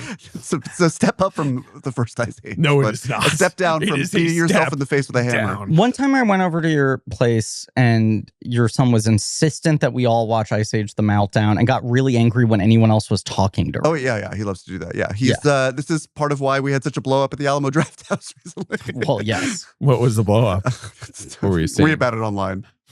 You didn't read Ehrlich's Draft House piece? Oh, I did. Oh, Yeah. yes, right. But that was not entirely his fault, right? I mean, there was. not at all. Asa was there not were some complaining about other people problems. talking. But no, Asa is very serious about taking in his Ice Age. It's not like people talking over it. Everyone has to. I really don't like going to. I've been to Draft House twice with my daughter, and I don't like it as much as the Nighthawk. Please do not even get me Obviously, started. Draft House is right. But It's having Ice Age a boiling point. crisis. The Nighthawk has been Looms over us better. all. Draft House is now, I agree with you, the worst place to see a movie. So easy to fix. Like Yeah. it's just like it. You have the infrastructure. We Guys, can fix this. Roll it back. Right. We all told you not to do this, and now I it's think they not might- going well. I can't tell. I'm holding out hope for common sense to prevail, but I also think that they are so deep in it and are so invested in transitioning their because workforce, they by made which this I mean stupid technology. firing lots of people and reducing their hours and having no more seasonal workers. Well, that was their whole thing too. Was they were like, we're rolling this out as a test program to see if it to works. test how The much it feedback fucking sucks. was terrible, and they're like, great, we're gonna go ahead and force it on everyone. And it was like, this was your plan all along. You didn't course. care how anyone Gonna felt about install it. this. Yeah, of course. Right. Some real B&L shit. It is some real B&L shit, but I was just trying to think of the other movies that I've had to endure this many times. He's now really into Big City Greens, which is not a movie at all. Yeah. It's a show that I had Yeah. not heard of until he You mentioned happened this to upon me. it. I've never heard of it. Oh, It that's turns out that fun. like roughly 60% of the guests who have ever appeared on Blank Check have done voice cameos on Big City Yet Greens? not one Griffin Newman. Not one host. No. Mm. Zero hosts. Hosley's been on it. Yeah. Yeah, he's done it. He did an arc. He's a It's regular. pretty good. Yeah. But yeah, that's his latest thing. I'm still trying to figure out what it is. Hi, Ben. My name is David Ehrlich. You might remember me from such blank check episodes as Wally. So I figured that I would send you a quick voicemail because something has really been troubling me since we recorded our Wally episode a couple of months ago. Any number of things that I've said on blank check over the years have plagued me, but nothing has really kept me up at night quite like how callously I dismissed the children's television show Big City Greens. I think at the time I was miffed that my 6-year-old son Asa was forsaking the infinite riches of children's cinema in favor of a streaming television show during his limited after-school television time. But it turns out that Big City Greens is a fucking masterpiece. It's basically The Simpsons for 8-year-olds or younger. I think it's a little bit aged up for my son, but he seems to rock with it anyway. I mean, it's actually a gateway drug to The Simpsons that I came home one day to find my son watching completely unprompted. Didn't even know he was aware that The Simpsons existed. Marge versus the Monorail, which was a really profound moment for me. Anyway, in summation, Wally good, Big City Greens very good, Chip Whistler evil. That's what I got. Thank you. Love you. Bye. Here's a question for you. How long had it been, do you think, since Asa had seen the movie last, after watching it hundreds of times? There's been a bit of a gap when he discovered other movies, until right? before last night, when I had to sort of, because he's so resistant to anything that is no longer his choice, anything that he thinks is his sister's idea or preference is not going to fly. So I actually, thinking that he would be just sort of enraptured by flashing lights, as he's prone to do, I had my beautiful wife Mo turn on Wally as I was bringing the kids up the stairs. Yeah. So that when he walked in, it would just be there. Yeah. And sure enough, slack jaw, like he's the thing from Batman Forever. Yeah. Just fucking watching Wally. It did immediately suck him in. It did. And they ended up watching the whole thing. Yeah. But it had been probably 3 years. And your daughter had never seen it before. Never seen it before. Immediately fell in love with Wally, a la Wally falling in love with Eve. However, it came from a place of profound concern. I think my daughter, unlike I hesitate to call him a sociopath on a podcast that will outlive me, but the love of my life, Asa. But he's not quite the natural empath that my daughter is. But like every 3 seconds, would just be like, Wally, no, is he okay? Wally. My daughter he's constantly in peril. My daughter would get so anxious about when the rocket lands. Because that is, I guess, in the first act, pretty much the only moment of real peril. When he's chasing the red dot. Yeah, and then like the flame, and because she would just, and she had to always be reassured. I was like, he's fine. Also, Eva does shoot Wally several times. She does, but like that's played more for laughs, I guess. Yeah. Like you never really feel that threat. And then the later existential threat if he loses his personality, I think didn't quite land with my 3-year-old daughter, right? She didn't really get the peril there. Uncle Griffin did buy a Wally and an Eva. Or maybe I bought the Wally and I think you bought the Wally. They're still making new Wallies and they haven't made a good Eva in a while. And Eva, I bought a vintage Eva. Pretty good. It's pretty I mean, it doesn't fly, but none of them do. Please trust me. I did the work to get the best one I could, but it was vintage. Like I don't think they've produced a compatible. It does Eva have a cannon in like 15 years. Yeah, which has blown several holes in my apartment walls. Is there an Eva Funko Pop? Yeah, of course. Funko Pop. Yes. But right, her name is technically Eve. Her name is Eve, but it's just that Wally calls Eve. Eva. And she says Wally. And can we just say that she's hot, or should I not do that? I walked out of the movie with I'm at the time being like, well, I really liked that. It wasn't quite as transcendent as I was hoping at the time. I remember. However, I am rock hard. But then my second was like, that bossy robot. Well, sure. She is a bossy round face. She is a bossy round face. Could not be rounder. Correct. And she could not be bossier. She's an upside down egg. All she does is go, Wally. And he's like, you know what moment I really love? Please. After she kisses him and electrocutes his face She does. in space, and he's like frozen and floating away, and she goes, Wally. Wally. For the first time, she's like, kind of like, come on, you old silly goose. I know that my She's sexual fucking power is best. totally fried your Wally. operating system. But She like waves her arm over.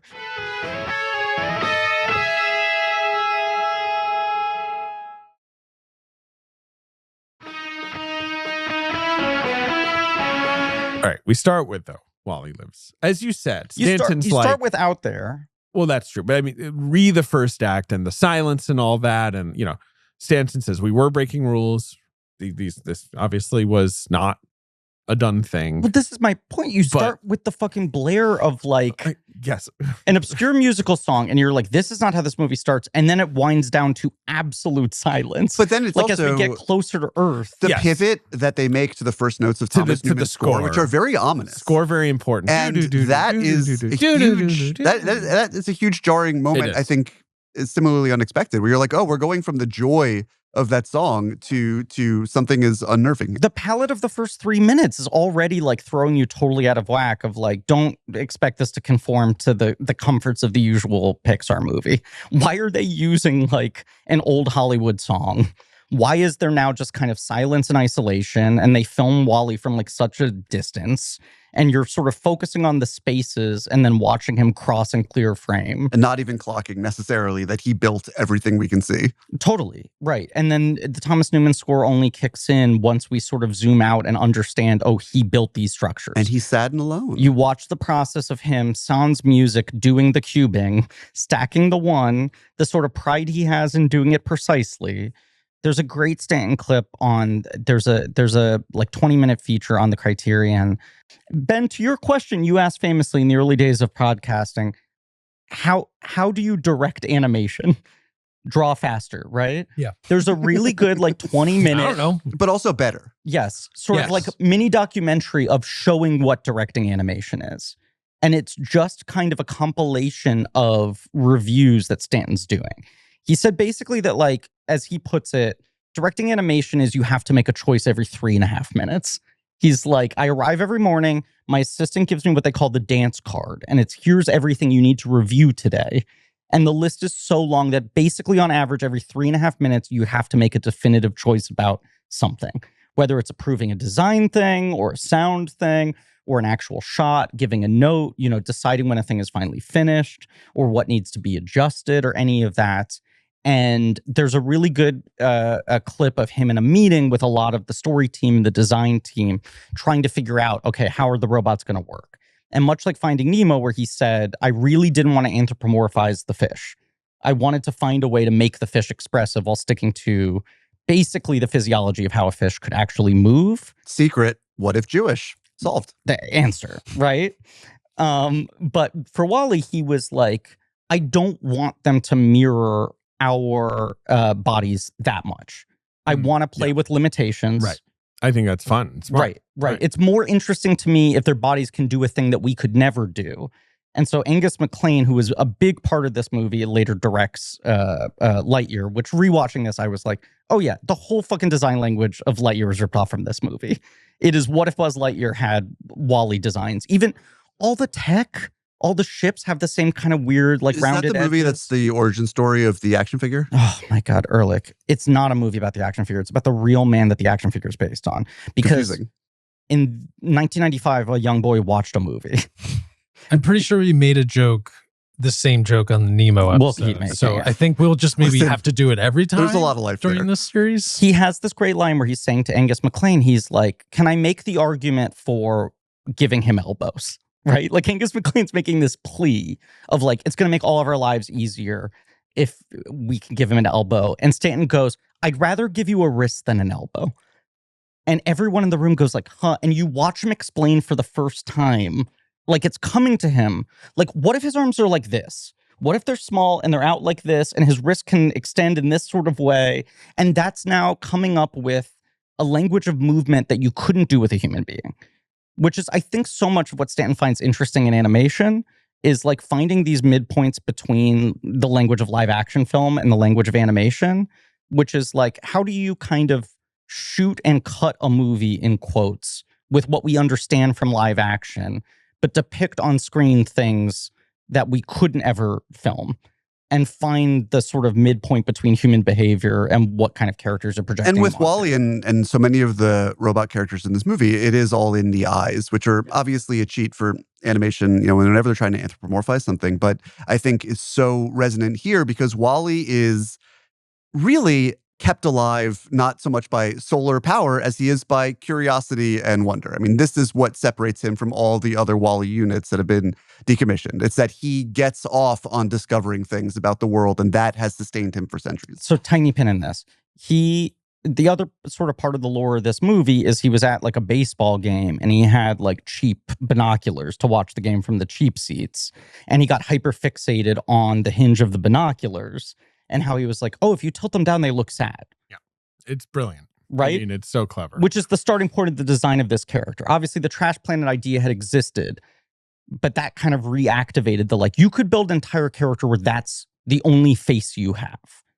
And there is the subtle thing, and it's like part of the language the movie teaches you that pays off so effectively at the end when WALL-E like comes back is, oh, all these robots are supposed to have a straight line for their eyes.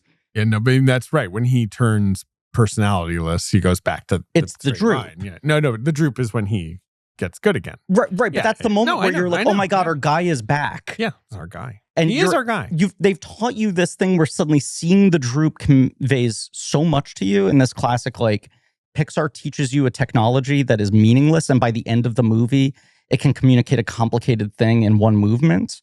I think that is sort of the defining thing that this movie is about, is like, it's not about artificial intelligence in a sort of designed, we want to create artificial intelligence way. It is this fascinating, like, what creates a personality, what creates a soul. If a robot lives long enough, do like aberrations start to happen? Which is why it tracks so well into a different context of artificial intelligence, which is as a criticism of something it couldn't anticipate necessarily, which is AI. Right, And the movie being a very obvious, now in hindsight, broadside against what would happen if we just delegate all of our thinking and ability to automated systems. Which this movie is basically, all the robots you see in it aren't trying to comfort you by seeming human. They are there to serve a specific function, right? This is just like, what if a robot did your fucking makeup? And that's the one that needs to look gorgeous. Impersonate a social interaction because that's part of the dynamic.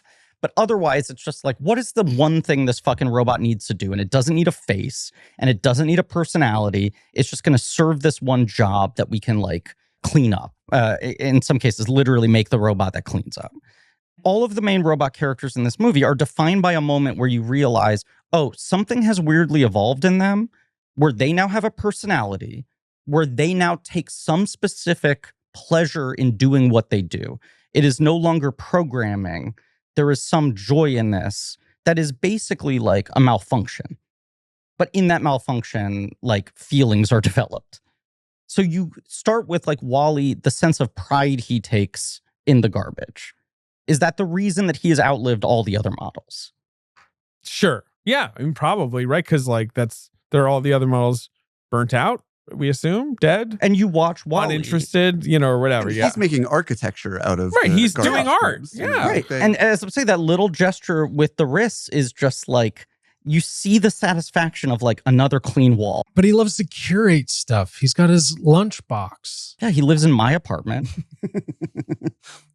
I get this guy. I really get this. He guy. has, I mean, I don't know. If hadn't quite made that connection, but right. Kind of hit me like a ton of bricks. Yeah, watching it because of last course, night. like WALL-E, right outside, he's making towers out of bricks and all that. But That's what I consider podcasting. Making he towers out of lives bricks. in a garbage truck with the kind of like the rotating, he's got the kind of the tie rack of garbage, right? Like Yes. the curation. right. Where Right, he and that was supposed to be the racks of all the other models of right. And him. he hangs his favorite pieces. That was one of thousands, if not hundreds of thousands of ships that were just supposed to be levels of WALL-E's all sleeping in little boxes. He's the last one. We see in just like such fucking like clean, quick visual storytelling of his treads start to wear out. He needs to find other dead models. You're like, this is how this one guy has survived. He's basically been Frankensteining himself from his like dead the ship of brothers. Theseus. Like, this isn't even the original Wall-E. At one point, he just became, a hodgepodge of other Wall-Es. But you're like, right, the other guys all burned out. Why is Wall-E still here? Because Wall-E wants to be alive. Why does he want to be alive? Because he likes doing this. It's not just that he's programmed to do this.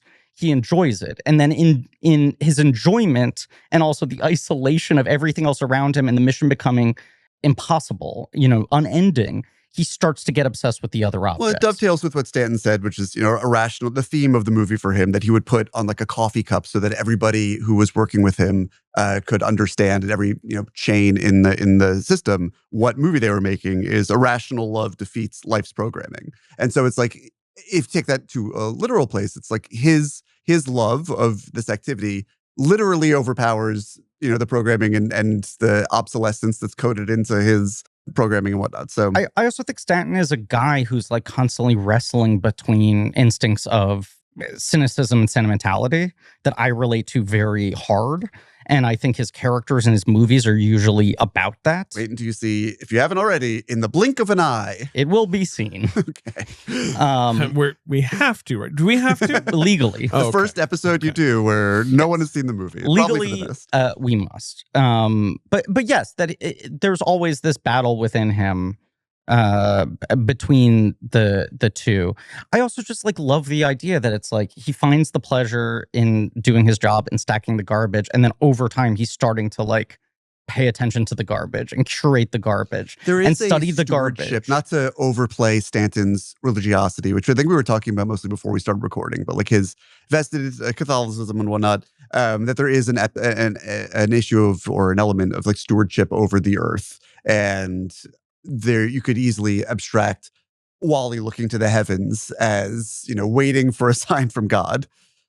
Yeah, waiting for Eve, in fact, to come down. Yes, indeed. They indeed even, of course, thought about the on the nose. Do we call him Adam or something? Yeah. But he just was like, Wall-E is the sad sack name. Like that's the best name. Yeah. And he's very, very smart of him, obviously. He also said Steve Jobs' single biggest contribution was that the movie was originally called W-A-L-E. And he's like, I don't like that name. And then they were like Wall-E, add an L.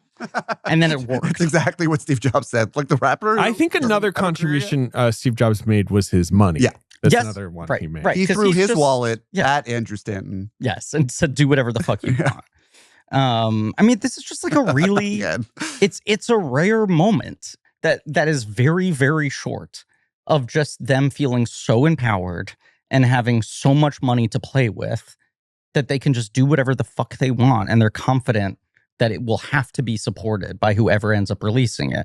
But you get the sort of like Wall-E activating the video screens, the sort of physical pop-up ads of the by and large deterioration. This one company, a Walmart, Costco-esque company, has taken over all of the world. Our consumerism polluted everything. We had to leave. The robots are supposed to clean things up, except it was too late. They never fixed it, and humans never came back. It's interesting that Fred Willard's character, I mean, maybe there is a distinction made, and I'm just not remembering, but he's the president of By and Large, but he also seems to exert the president of the United States and possibly the world. Yes, but what I love is I feel like whenever you see his title in Chirons, it's like he hasn't actually become the president. It's that being the CEO of B&L has maybe become more important than being the president. It is 100%. Yes, yeah, it's just right. It's like a capitalist oligarchy, whatever. It's like what we became. Does the president not matter anymore, or do they actually not exist anymore? It's not that Walmart, Walmart's still important. But like By and Large feels Walmart coded. I know it's obviously also Amazon or whatever, but like, and that does feel of that moment. There's stuff in this movie that is fascinating to watch now where you're like, the culture has changed more than I thought. Yeah. Where you're like, the Walmart thing of like, right, in 2008, we all agreed was like, is Walmart the most evil company that is like going to kill us? And you're like, Walmart's so far down on the list now. There is something quaint. Walmart almost feels cute. Yeah. There is something quaint about this era of consumerist critique because the evils that have supplanted it and stood on its shoulders are so much more pronounced and existential. But he also said like the environmental angle of this movie, he was like, this wasn't motivated by me feeling like the movie was a call to arms to shake people into action. No, right. Again, that just doesn't seem to be his vibe. But he's not a polemical no, filmmaker. but also like 17, 18 years later, I'm like, I can't believe how much fucking worse this got. And if I knew how little we were going to do to fight this issue, I maybe would have made different choices in the movie. But yet at the same time, it's sort of central driving energy about humans needing to sort of regain control over their own fates and not surrender to automation and thoughtlessness and helplessness is as relevant as ever. Well, that's the weird thing in the movie that simultaneously feels like quaint and still prescient to me at the same time, which is the greatest concern being apathy, right? Like people just don't want to fucking care. They don't want to think. There's just like a complacency, which I think right now in America are one of our biggest issues, if not our single biggest issue, is that has basically been replaced with an overriding anger. There is like a rage that is fueling everything in all directions, where the sense of being this passive is a little hard to imagine. And yet we are on the scary precipice of, are people going to start opting out of having to do shit in order to have everything automated for them? Sounds fine. It does, but I think, the movie sort of indulges in the sort of AI proponent fantasy of, like when we have full automation, no one's going to have to work. We're all just going to be on permanent vacation. But then you're like, what is life? We've already seen that is not at all the reality. No, and it is wild to watch it now. And it's like, there's like networky elements of this where you're like, oh, this doesn't even read a satire anymore. But the idea that they're like by the pool and everyone's just looking at their screens and not going in. They don't even know the pool's there. Right. I'm just like, that felt really like exaggerated in 2008 when smartphones have barely existed for 2 years. Right. And now you're just like, yeah, of course. The fucking traffic jams of no one looking where they're going because they're all just watching the screens. You're like, right, I get the heightening here is the hover chair, but the relationship to the screen does not feel heightened. And at the time, it felt silly. World's good.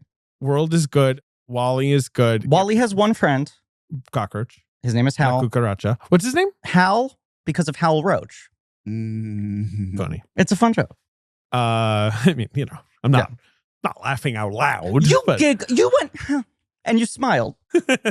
You got me. May the listener note that you already mentioned, Stanton says they watched a Keaton and a Chaplin every single day. They were very, interested in like pantomime conveying everything, right? Like how, can we make a movie where you turn the sound off and know what's going on? The kind of Chuck Jones, there's axiom. Axiom, of course, also is the name of the shit.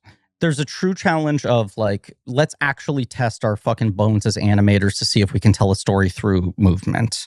And when you remove the kind of recognizable autonomy of a human body, then how do you convey these things?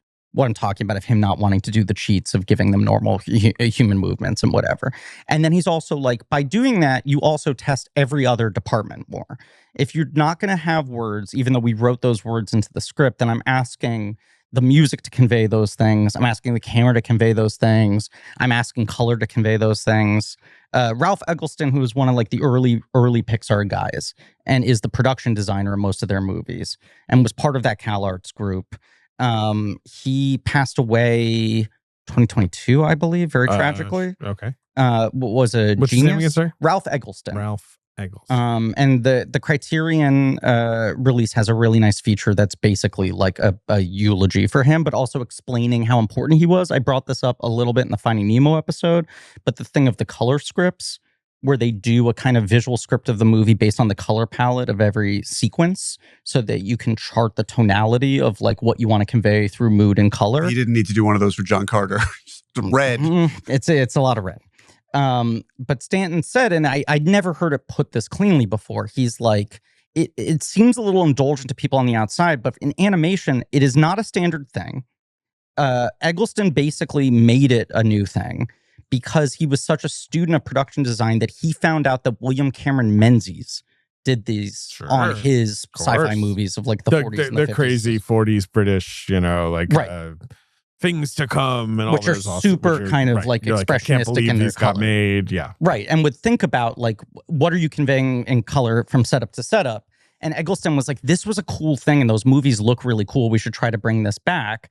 And everyone thought it seemed a little indulgent. And then when he did it, he was like, right, animation is so piecemeal that you don't actually see the final version of everything until the last moment. You're not getting like location scouting. You're not shooting things and being able to recognize like the color temperature in front of the lens at the time. It takes so long to add color and lighting and all of that. To have that as like a guiding force at the beginning to know you're working towards really helps. One thing I want to note in here that we haven't mentioned yet, but it's not something I ever thought about because I've never seen this movie. A lot of people noted that, like, possibly accidentally, Wally does look like Johnny Five, who is from Short Circuit. One of Ben's best friends. He is one of my best look at him friends. again. Though I'm Short Circuit 2, having revisited it on There's some issues? an episode of Flophouse. It solves racism. Oh, no. It was something that I didn't pick up on as a young kid. Sure, I think and that's one of as those an movie adult, series I where was you're like, quite shocked. what's this here? Yeah. Fisher Stevens lives in my neighborhood, and every time I see him at a coffee shop, I'm just like immediately Short Circuit 2. The human I feel bobblehead. so bad for him. He's done so much work. But you're right, though. I've never thought about that. But They're it is- very similar. it's the Faded. eyes. It's the eyes. Yes. And sort of on the long neck. Right. I found that infuriating as a talking point at the time. It was a little mini version of the Avatar is literally just Fern Gully thing, where I'm like, come on. Like, there's 1,000 other things going on in this movie. I agree. So, Wally, But Johnny Five innocent.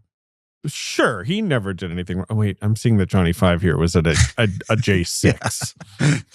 No? You basically Wait, get where was he on January 6th? He's trying to get up the stairs at the Capitol building. He keeps like falling over. I don't know. it's a funny mistake. Yeah. He was just sightseeing. He's next to Jay Johnston. He's next to Jay Johnston. All right. You basically see one day of his, right? And Yeah. the little joys. You see a normal day and then you see the weird day. It's a perfect way to do it, I feel Yeah. like. Yeah. Eve comes in at like minute 13. I mean, it's like so efficient. While you feel like you've spent a lot of fucking time with him. I think a lot of that is the silence makes all those moments really, you lean in and they matter more. But yes, him going back home, the organization of where do I put the spork and all this sort of stuff, the understanding of the level of feeling and thought he's putting into everything, and then his nightly ritual of like the iPod video playing the Hello Dolly sequence that he obsessively watches over and over again. I think it is such a beautiful, simplistic boiling down of like, if they're robots and they like don't have any biological drive to procreate, Sure. and it doesn't Wally make no sense want to fuck. that they would like need romance, Yeah. that he's recognizing something of like what is being expressed in the statement of holding someone's hand as a show of intimacy or having companionship. It's such a nice like. Well, God gave him hands for a reason. It's so Yes. good. I mean, are they hands? I guess they're kind of like loaders or whatever. They're part of his sort of, his cubing power. He also said that basically in the time that they were developing this movie, the iPod video got introduced, and he asked Jobs for permission. Can I put this in the movie? When it was a brand new thing. Who among us did not watch the first episode of Battlestar Galactica on an iPod Classic on a flight? Well, a screen that is like 1 inch. I was by 1 watching inch. Lost on the fucking Lost was, post-it I remember stands. Lost was kind of like the first show where they were like Yeah. iTunes video, like 99 cents an episode. Yeah, right. Yeah. I watched it on broadcast, and then when an episode was good, I'd be like, purchase, rewatch at school. Wow. But he asked Jobs permission because it was such a new device, and he was like, I bet by the time this movie comes out, it's already antiquated technology. And he was like, sure enough, like iPhone comes out a year before this movie comes out, replaces the iPod video. It already was Wally has an antique. Yeah. But here's the thing about Eve, and Griffin, I feel like you can relate to this along with me, which is that I don't know if there is a better evocation in film, animated or otherwise, of what it feels like to be a neurotic teenage boy and have an intense crush on somebody. This is where I'm saying, I'm not going to even say for better or for worse. This was the primary concern of my life when I was 20 years old. Like you're awed by the girls you like, terrified I don't of know them. how to talk to them. They are All I involved do in is things that are talk. so far above your station. Until I have a crush on someone, and then You I show just them green short plants and they go circuit. catatonic. I mean, Sims, you had to like deal with even a little later in my life the versions of this where we'd be at a bar and I'd be like, I don't even know how would I start a sentence? You once instead of talking to a woman who I think may have been interested in you, can't remember these specific. I mean, of course, the tragic irony was they often were. Yeah, of course. And I would fuck it up. That's a boy shit. Yeah. Drew a picture. I wish I could find it. Let me see if I could find it. Of just a sad little guy. Oh, I remember this. Jesus Christ. You do remember that? This was at Videology? Oh, yeah. Wait, This the was- girl you met at Videology drew a picture? No, Griff was just, No. instead of like, being a person who talks to another Right. person, he was just instead drew a weird little picture You of a guy with cast a note like No, you- he just drew it. He gave it to me. Let's clarify this story. Just gave it to, yeah, well, people keep talking over me. This is Videology trivia. And for like 10 consecutive weeks, I turned to David and I'd be like, I have such a crush on that girl I cannot speak to. Yeah. And David would be like, go talk to her. And I'd be like, I don't know how to do that. And it was one night where David was trying to like hype me up to be like, just like walk over and say something about trivia. And instead I drew a sad face. You're missing out because you know what's great? Then when they're mean to you, Well, you're like, oh, well, God, I that's love what it. Wally learns. Sometimes they have fully loaded cannons for arms, Yeah, that's and what they Wally blow up learned. giant ships. No, Yeah. I do think this movie is one of the greatest depictions of that. And I love the Buster Keaton movies that lean romantic because they weaponize a similar dynamic, except the difference is that Buster Keaton often seems kind of oblivious, right? That he's love struck and then it's just sort of like him chasing after and he doesn't realize how much the world is trying to stop him. Whereas Wally is like smitten and also terrified. And it's like, yeah, it's the combination of being smitten, being terrified, and being, there was the third thing, and then you sort of just took the words out of my mouth. But anyway, awed is the other thing that I think completes the It is picture for maybe me. my single favorite moment in the movie, and it speaks to what I was saying earlier. He sees the red dot, he's chasing it. You realize the ship is landing, right? He's hiding behind the rock. He sees her come out. Everything is very kind of routine, right? The arm comes out, it unleashes her, she activates. Her design is still so fucking cool, where it's like seamless unibody thing, and then the head and arms can float off to the sides, and the arms can turn into fingers if need be, and all that sort of shit. Wow, I found a picture of Wilder. I'm so far back in my photos right now. That's Wilder. Alan Smith's son? Alan's son. Yeah. What happened? Wild. I know. He Ben's must arch be. nemesis. This is 2015, so he's probably like, I think he was like 1 or 2. He was like 2, maybe 2. Yeah. He came to my if you're friend's trying wedding. to find the trivia drawing, that would be like 2012. I know. I went too far. Yes. I went too far. I think my favorite moment in the entire film is like Eve is there. She's like locked in on her mission. The ship starts to leave and you see her kind of clocking once she's out of the view. And then it's like she takes a breath and has just the joy flight. Yeah. And it's that moment of, oh shit, she's like him. For some reason, She's a little different. she finds joy in doing things. She is doing things for her own satisfaction. And if he wasn't already going to be smitten just by like, I've never seen a fucking robot like that, there's a personality there. And as much as she then tries to immediately cover it and be like, I am all business, it is every robot we meet who is a primary character. It's the same thing with Mo. When we get to Mo and he makes the decision to jump off the line because he loves cleaning so much. He does love. That's his art. That's how he, Right. whatever, finds joy. Every one of those activation moments is so satisfying to me. Is Mo completely. driven by joy, Here it or is. is Mo driven by I intense found compulsion? it. This is the drawing Griffin made rather than flirt with a Oh, girl. let me see. Huh. Okay, we'll make sure to post that. I don't know what to say. What does it say on his About t-shirt? Number that? 3. I have no idea what the fuck was Yeah, going the on. joke might be like, you're not even number 2, you're number 3. I Sure. don't quite know. It could Okay. be a Kid Cudi reference. I don't think it was. Oof, We can chilling. post that No, on Chance social the media. Rapper. No. Chance the Rapper. is the Yeah, one. It's the yeah, three. yeah. Oh no, but it would have predated that. I think it predates. Yeah. We'll post it on the Instagram. But yes, Wally's just like chasing after her, and then there's the moment where she hears him exhale, and then just immediately fucking like turbo cannons him. Love it when she turbo cannons him. Hottest part. It's their meet cute. I know. Is she thinks she's murdered him? Gosh. Just imagine dating an egg robot with an arm cannon. Pretty cool. Obviously, she's Gotta build a cold shower into the back of Blank Check Studio. she's indirectly inspired by Apple products, Yes. but obviously she's also kind of like a nesting doll design. Like she's got this sort of matryoshka shape, the egg. This is from Angus MacLean. Is that the guy the Presto guy? No, that's Which one is he? Am I wrong in thinking? No, Presto isn't Teddy Newton. Is it? Is Presto Teddy Newton? Let's find out. Presto film. Because I remember like that director, Doug Sweetland. Oh, Doug Sweetland. Me always being like, when's he making a movie? And then he ended up making Storks. He left. I never saw Storks. I thought Storks was a Nicholas Stoller joint. He wrote it. Okay. He wrote it. Did he co-direct it with Sweetland, or He Sweetland might the have- only director? He might have. That was that era where they kept snuck a. They were like, we only let an animation guy co-direct a movie with a live action guy or a comedy Correct. guy. It's correct. It's to both of them. Angus MacLean is the guy who co-directed Finding Dory and then directed Lightyear. AKA. What year was Grumpy Bus. Storks? 2016. Because Storks was Great in my come to Jesus, after my come to Jesus moment of recognizing that Forgetting Sarah Marshall is the greatest of all Your works favorite of movie of all time. art and culture of the last 100 years, and being like, I will see literally anything Nicholas Stoller makes next. And he's like, I'm directing a movie about storks delivering babies. And I was like, well, I guess there's a line somewhere. That movie, Never saw it. I found to be a bit of a rough hand.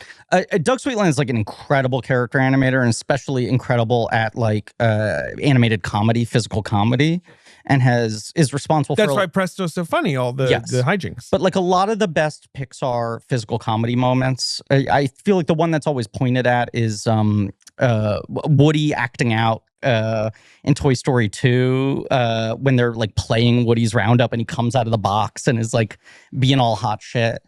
Angus MacLean and Doug Sweetland felt like the two guys where it was like, when are they going to let them make a movie?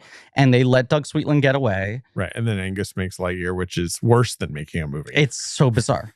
It's like making a negative movie. But he did Bernie, which was the short that accompanied this. That's really good. Yeah, that's fun. And he did Toy Story of Terror, Jesse Finds a Way. I feel like That you one's should fun. watch some Really of those early Pixar movies. You might like them. Yeah, it's a total blind spot for me. I'm just reading off the dossier. Anyway, Jesse does find a way. To Jesse does quote find a way. Angus MacLean, she looks dangly. She looks dangly and wind chimey when she's in automaton mode. When she gets emotional, she does more arcs like a porpoise flying around. Yeah, well, that's when this moment of joy where she just kind of like flies around like a fucking flower. They loved the cockroach idea. Also, just like that's a fun challenge, like making a cockroach cute. Yeah, it doesn't have a face. Doesn't have a face. So, one other note on production design. Act 1 is all romantic and emotional lighting, and then Act 2. They say Act 1 and Act 2. You're right that the movie is really in thirds, but I guess they basically mean like planet, then spaceship. Act 2 is like get to know the Axiom. Act 3 is like the Madcap. uprising. Yes. But then, Act 2, it's essentially the axiom is sterility, order, cleanliness. It's when it goes from being Buster Keaton to Jacques Tati. Right. Right. But you're then also, yes, sorry. they try to make the lighting more romantic as Act 2 goes on. Like, they try to, they sort of soften it as personality enters. Well, the movie starts out really washed out. Then you start to get some warmth when Eve enters. I think the most beautiful sequence in the movie is when there's like the big dust storm and he brings Eve inside, and the way Eve reacts to the darkness of the room where she's like glowing, and you see the weird ring of like fluorescence inside of her neck, and also the reflections of the Christmas lights and everything. And you get off the of her. singing fish, which is between this and The Sopranos was having a huge cultural moment. Billy Bass was one of our greatest. But yeah, she basically almost accidentally shoots him, and then is just like, the fuck are you? And then you get your sequence, the Livian Rose, of him just kind of like following after her, trying to get her attention. Who among us hasn't had a crush say, what the fuck are And you? she's just like, I'm working. I do feel like it's important to point out, though, that Eve comes into contact with Hal, almost shoots Hal, the cockroach, but instead She likes him. she likes him, and they both, Wally and Eve, get tickled by the cockroach, which is really sweet. But it's showing that she's kind. Right. But that happens before she meets Wally. It's like Wally making such an advanced overture to her. She's like, no, get away. I'm working. She wishes almost he hadn't seen her be nice to Hal. But maybe because the best, she wants to put on the face of all business. maybe the best shot in the movie is right after she's exploded all of the oil tankers. I agree with you. A shot from behind of Wally in silhouette, just sort of saddling up slowly beside her. But also that God, he gets me every time. recognizes that's the moment where it's like, oh, she's shown like emotion in being so frustrated that she caused this much damage, that she had her fucking Adam Driver punching the wall moment. But also that he has witnessed. so little game that he's like, now is my time to strike. But it's also so funny to see her, and it's like they convey physical tension in her body, even though that shouldn't be possible. As do a she's good job. watching the ships burn, and she's just sort of like her eyes narrowing, like wanting the catharsis of watching something be destroyed. When her eye go grumpy mode. The eyes are so good. Yeah. But he senses the opening of like, okay, if we can just exchange names, we're cooking here. Right. And she's charmed by the fact that he can't say it. Wow. It's a little funny. Wow. He brings her into his home. She loves his collection. Yep. It's possible. And I like then when the she ultimate laughs, fantasy too. of showing her Yes. one object that is going to so blow her mind. Right, that she falls asleep. Well, that's maybe Right. not part of You the show her a boot with plant in it and she goes unconscious. But all of those gags of handing her the light bulb and then getting so kind of like frustrated that he can't turn it on. I like her when fixing the Rubik's Yes, Cube. but I like when she laughs. When she goes like, Yes. like or whatever. Yeah. Mhm. The pop in the bubble wrap. Like she's finally just totally let her guard down and is as fascinated by every object he shows her, but also able to solve them so much faster. We also see him turn into a cube. Oh, you mean when he goes into like sleep mode? Yeah. Yeah. And we Which know I that think he's is- charged by the sun. I think it's just awesome design. Yeah. That so he good. not only makes cubes, but is cute. a cube. Yeah. Which, like, this is a classic Pixar logic thing. Stanton is always the first to point out it makes no physical sense. If you keep seeing the way his stomach opens up to be able to compress the trash, there's no space that his body could actually suck into. Sure. And I it's don't know. like, We but make buy phones it. now that can like fold on top of themselves, man. Anything's possible. They communicate it to you in movement so much that you're like, I just understand what you're asking me to accept. But yes, he's showing her all the objects. He's trying to show her Hello Dolly. She doesn't give a shit. She can't even like pay attention to it. And then he makes the mistake of showing her, of course, Plant and Boot. Do you think that if he had shown her a scene with Walter Matthau, she would have been a lot more locked in? She'd be like, and this guy was like a major movie star? She's like, I now understand. He did like all genres? He'd be like the romantic lead in things? Matthau?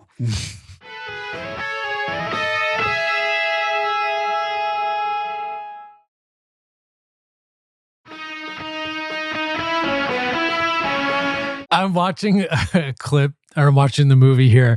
He makes a little Eve statue. Yes. And she is unimpressed. And then he kicks a bunch of metal pipes and it falls all on her. They crush Come on, him. it's great It's stuff. great stuff. And his little treads like flip up. It's adorable. Yes.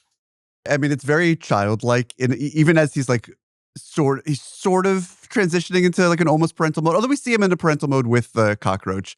But I don't know if you've ever seen your child like fall off a bed or something.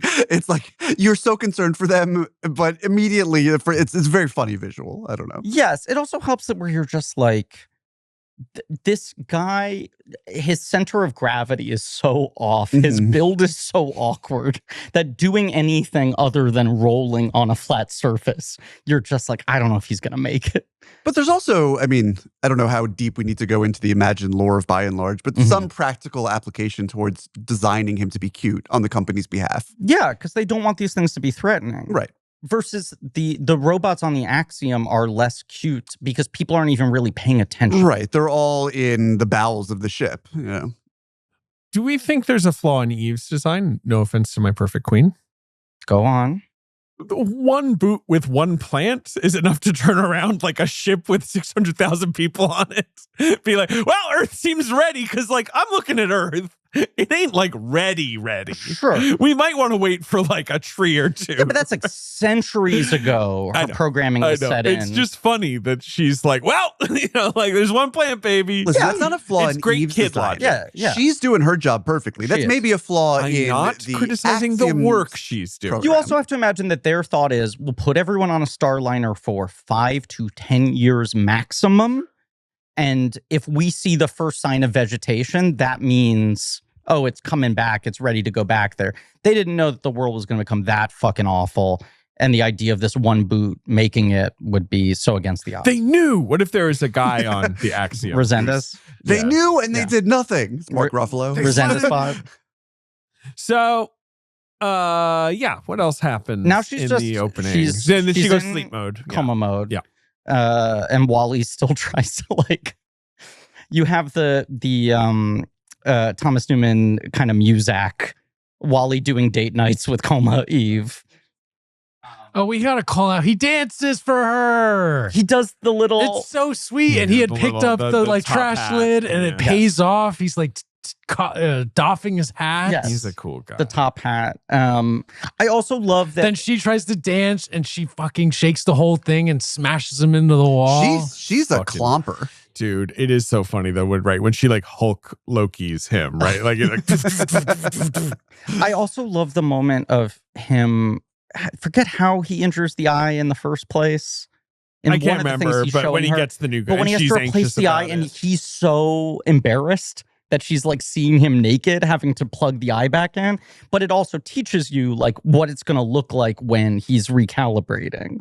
Oh, it's when he falls. I'm watching it here. It's when he falls. It's after the dance. She Yes. slams him into the wall. He falls down and breaks one of his eyes. There's a lot of very clever, some more overt seed planting there. I'm thinking particularly of like the fire extinguisher, things that are just in front. I mean, even when they introduce the boot, it's not even the focus of. It's like a half-second throwaway. It's just part of his collection. Yeah, It's but like, they don't give it any special emphasis. No, he puts it in the fucking igloo cooler, but it doesn't get any more attention than the bra. It gets less attention than the bra. I mean, the bra kills. So yeah, that's why. Because Wally's rocking double D eyes. What about the lighter? Ben, But there's like it's like two robots, and on this abandoned planet, and they're looking at the original source of like fire. energy. Very Promethean. Well, it's Yeah, Prometheus. yeah. But the other thing, Ben, is in the version of the movie where Wally has to save Eve and she is the one who gets crushed and he's carrying her for the last 20 minutes. There was some Chekhov's gun of the lighter being the way they reactivated her. It's why they put a lot of emphasis on it at the beginning. It's still a nice moment. Yeah. Which is why I'm sure they kept it in. But it was supposed to be in some way he replaces her battery with the lighter. It's also a machine using a machine. It places Yeah. him like a even more antiquated machine, sort of places him in this continuum where you understand him as a relic, but also as a product of the future. And it's a machine with a natural force inside of it. Yeah. You know, it's like organic versus inorganic. I mean, that's exactly right. I mean, it's a machine that can create an element, which Yes. is so crucial. Just as a metal box can feel love. It's Yes. an analog. Right. He's got a flame inside of him. A question that made me a question that I had watching the first 30 minutes of this movie again was if Disney would ever dare make a live action adaptation of a Pixar movie, or if it is a tribute to the ineffable quality of Pixar's better films that they can't be conceived of in live action in the way that Moana can. Yeah. I had that thought watching this of like, are they ever going to dare to do this? And it's like, what would it be? Like it's the line between this and doing a more modern, it basically becomes just like a fucking PS5 rebuild of a PS2 game. Right. Like, why bother? I mean, right. What is now the disturbing thought experiment of like, what is the most live actionable Up? It's Up. Up or Incredibles? Yeah.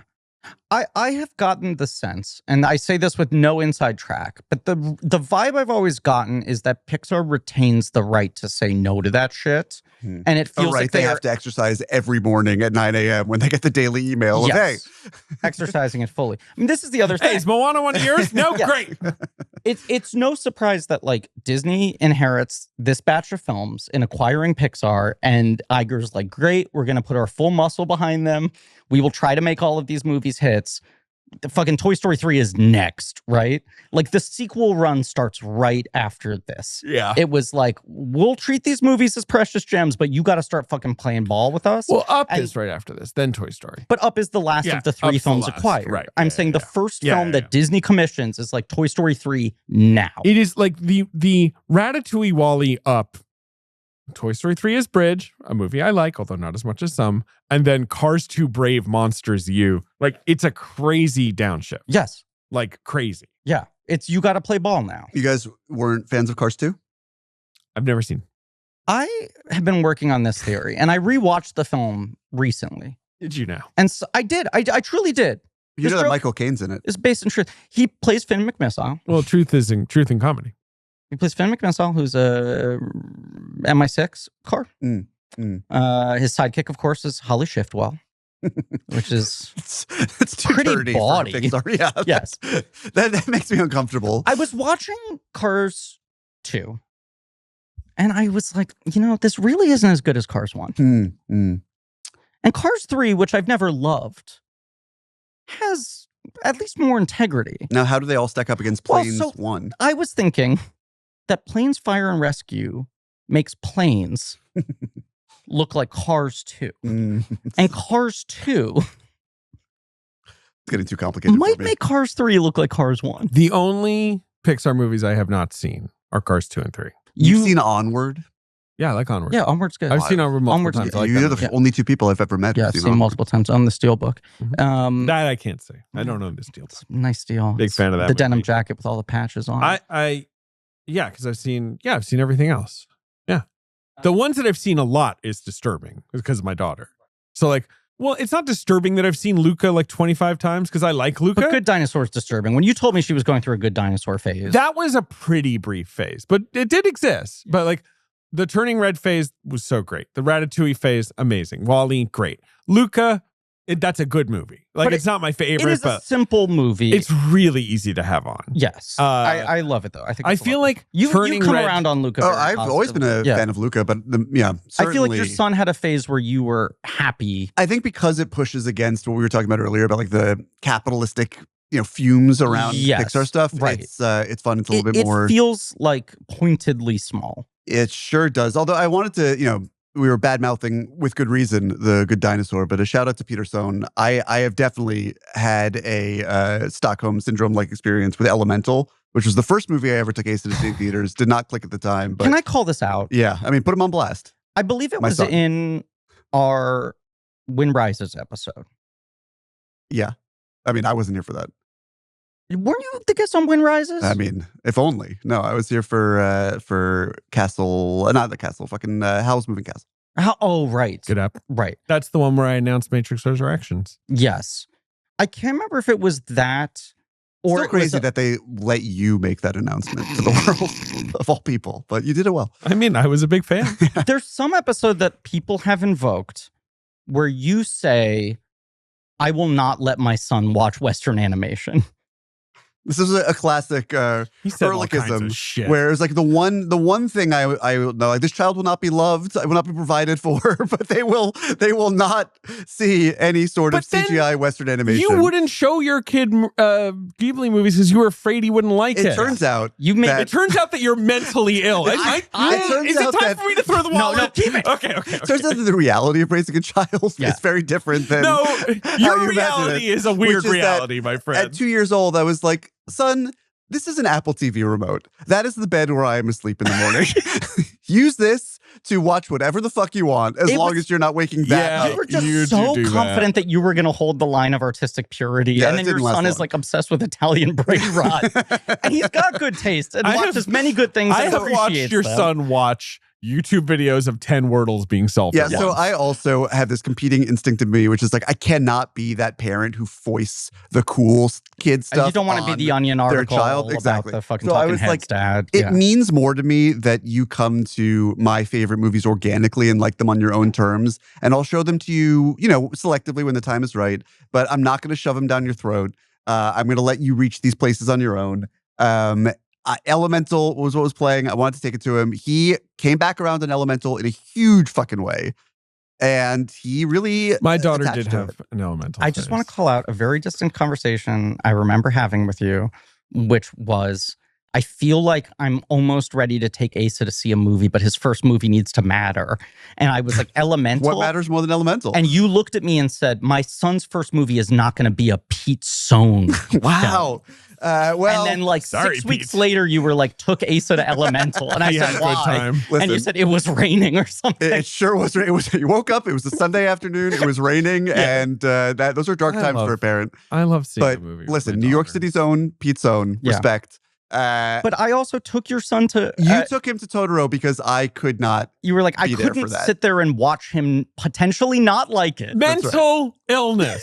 Wallet. It was the same screening that you took I your daughter to the know. movie theater for I the was first like, time. I'm communing with my you kids. happened to Stay be away there. from And me. I took chance. Ehrlich's son, and you were like, if he doesn't like it, just don't tell me. Sure.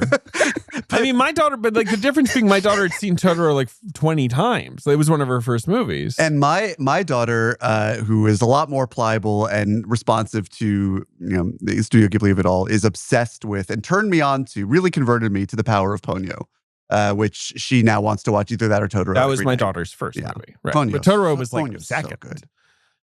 Yeah, dude. Elemental has some charm. yeah. Great music. Doesn't really. I wouldn't I say it have necessarily really has that, struggled to but locate the charm of Elemental, and I've seen it a It lot. has some. Wade is a little bit of a nuisance, but it's The main character? Yes. But I like when Ember speaks Firish. I find all of the I like ethnic the stuff music in when she's Elemental driving on her little very motorbike. troubling. Yes. Listen, Griffin? you. Do you own that film? Elemental? Yes. I do not. Ben, it's actually a really good question. Thank God. I own it, I was but because Disney sent me a free copy. okay. I was maintaining. I do have a blue. I was maintaining not even a 4K. No, they sent me a blue, and I was like, I'll put it on the shelf. They were like, "Do you care about the Ks on this one?" I was maintaining own every Pixar film, and even in the pandemic, I like broke down and bought 3D Blu-rays of Good Dinosaur, and maybe Cars 2. Another one I like didn't like, and Elemental was the one where I was like, I don't need to own this in any form. Thank God. I'm truly relieved. Now, who knows? 2 months from now, I might hit a rough patch and start trolling eBay for the Elemental Steelbook. But as of this moment, I own Elemental in no form. I don't even own say a right digital now, copy. my daughter's first movie in theaters will by no means be Minions, Monsters, and Minions. well, whatever the she's fuck wait, that your movie's kid's 3 called. now. Like your daughter. Thus guaranteeing that's exactly what it's going to be. Minions know. and Monsters, I've It's seen the kinda- trailer for at every movie I've taken, Mm. and I'm always like, And I think it's time for me to catch up with the Minions bounce off of me. I have never gotten it without any You say judgment. banana. But I see that trailer and I'm like, do I gotta do the fucking deep dive? It is the a little Min- galaxy brain to be like, the Minions obviously love Early's like sword and sandal cinema. And you're like, well, of course. I think that's fine. That's great. Is this their like Wall-E moment? You know, where Pierre Coffin's like, I've made you so much fucking money. Right. I want to make my passion project. Right. Yeah. Can finally, I use the yes. Minions to express my interest in the birth of cinema? I feel like nobody liked the second Minions, right? Rise of Gru. That was the one I feel like really passed you know, everyone that's by. the only one I've ever seen. But you could slap the word Minions on anything and it would mint to hit. You could have the Yeah. Minions and Mosquito Coast, speaking Yeah. of the episode Right. of your show that most recently aired. And Right. that thing would print money. Minions and Solo. Well, maybe Monsters and Minions will have a shout out to Solo. It doesn't really fit into the vibe, but why not? Yeah. A Minions movie needs it. Sing 3 could be entirely Solo dependent. I feel like that would fit very organically. That's another one where I'm Shot just for like, shot remake. I don't get Wally. this fucking thing. Okay. So they get to the axiom. I think we need to get to the axiom now, right? Axiom time. He's just trying to take care of her, right? As she is Yeah, now yeah. infirm, basically, and shut down until her ship returns to retrieve her. But And he's Wally has- staying out in the elements. He's getting struck by lightning. That's He's true. getting rained on. That's true. yeah, But he's then covering her up with a garbage can. yeah, he's really sweet. Yeah, he's a and sweet boy. But her ship comes and he has to make a split-second decision, which is like, I'm gonna grab onto the back of a fucking spaceship because I don't want to lose her and I don't know where she's going. Him telling the cockroach to stay put where it is as anthropomorphized as I think Wally ever gets. Yes. And now 2 hours into the episode, we've hit the 30-minute mark, which is when he blasts off into space. Yes. And you have the beautiful sort of 5-minute sequence of him seeing the solar system, touching the rings of Saturn. Just beautiful shit. We argued in the Finding Nemo episode that that's Thomas Newman's best score. And I think it's the best, like, use of the Thomas Noonan thing. No, Thomas Noonan, the great Tom Noonan, who recently died. I think Finding Nemo is the best version of what Thomas Newman does really well. I was surprised rewatching this how different it is from most of his work. It has the strains of the motifs, but I think partially because the movie is putting so much more weight on the score to convey story, it has like 5 different tonalities that it switches in between.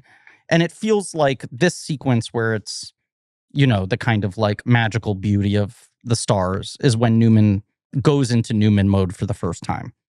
And they're flying too close to all of these planets. They are. But he lands at the Axiom, which is a luxury starliner where babies just do baby shit. And he meets the main character of the film, Mo.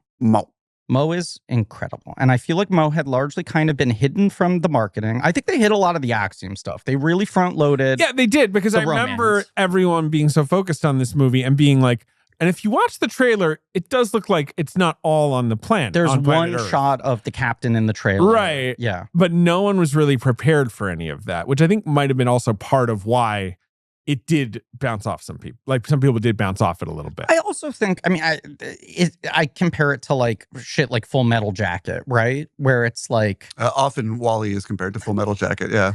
It doesn't feel like you had a lot of people being like, Wall-E sucks after the first act. No. But you had a lot of people who were like, the first act is so that was transcendent. the normie take amongst my friends. Right. First act, incredible. Second act is fine. It goes from being like, perfect to being really good.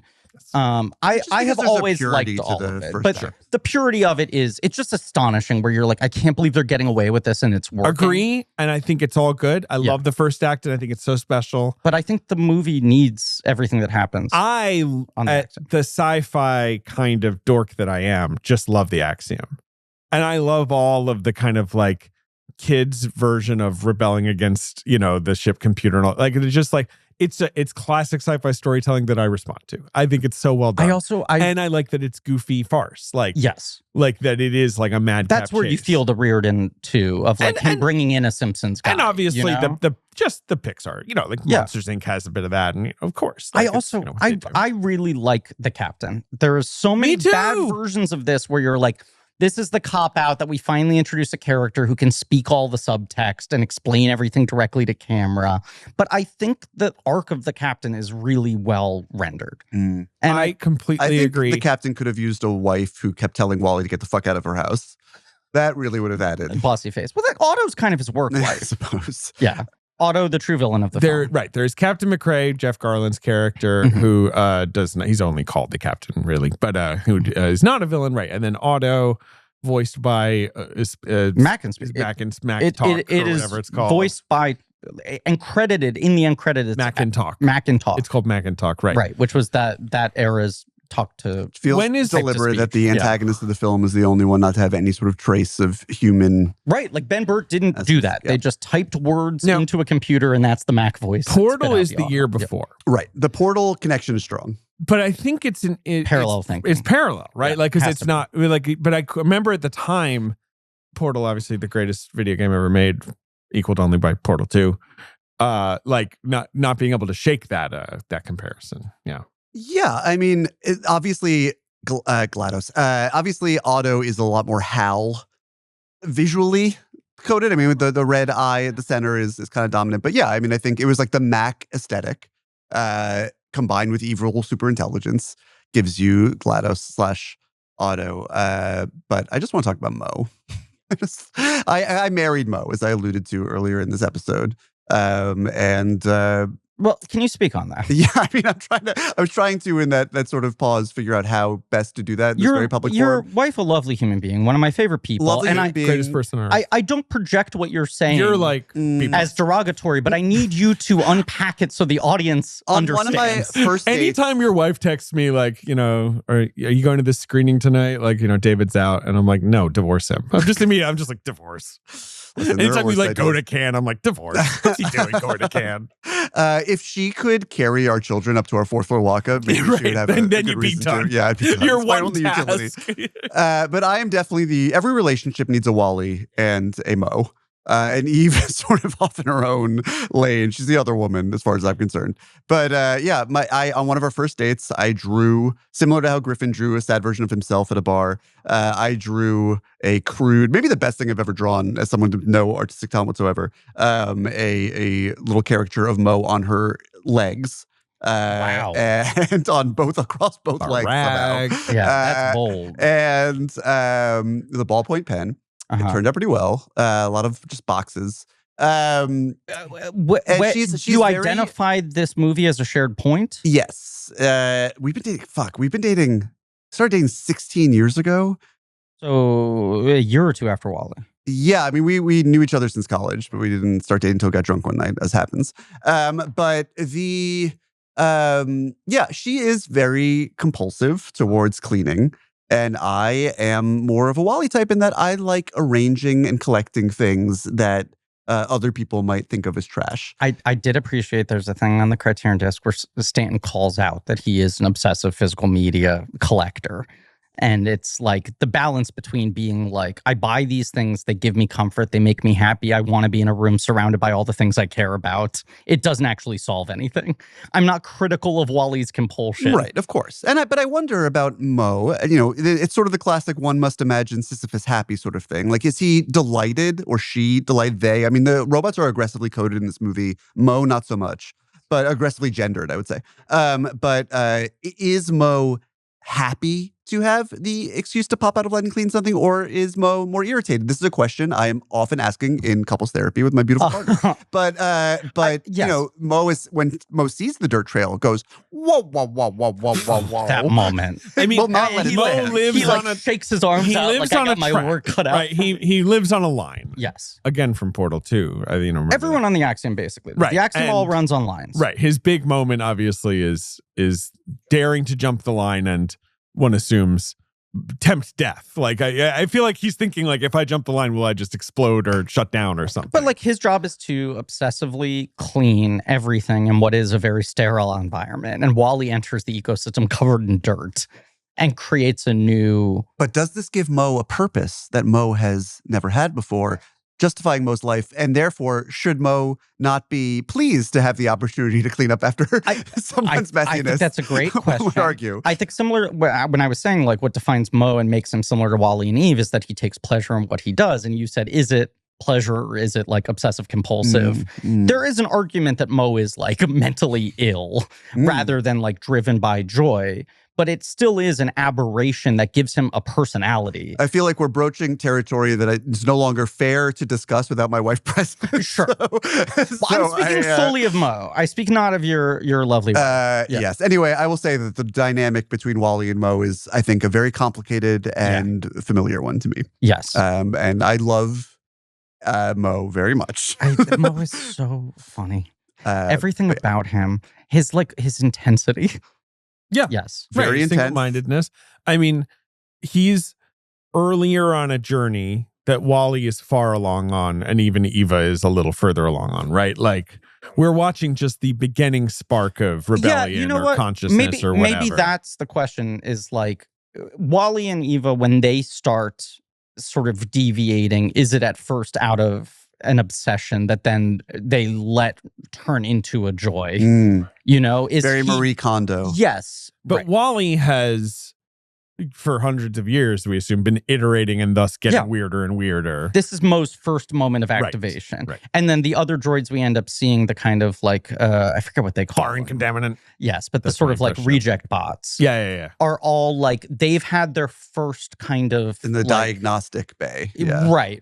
Aberrant behavior that is maybe the activation of something I'm else. just watching a Mo video now. It's just so fun. He's so disgusted by Wally. Wally's so filthy. I think Mo's a little Again, tracks forgotten. Like my even own just life. within the Pixar canon and the characters that are like often invoked. Mo was in line to replace Tim Cook at Apple. Yes. I think he was one of the three. I think he should have I run that been the There's like a the lot of fucking Navy. politics.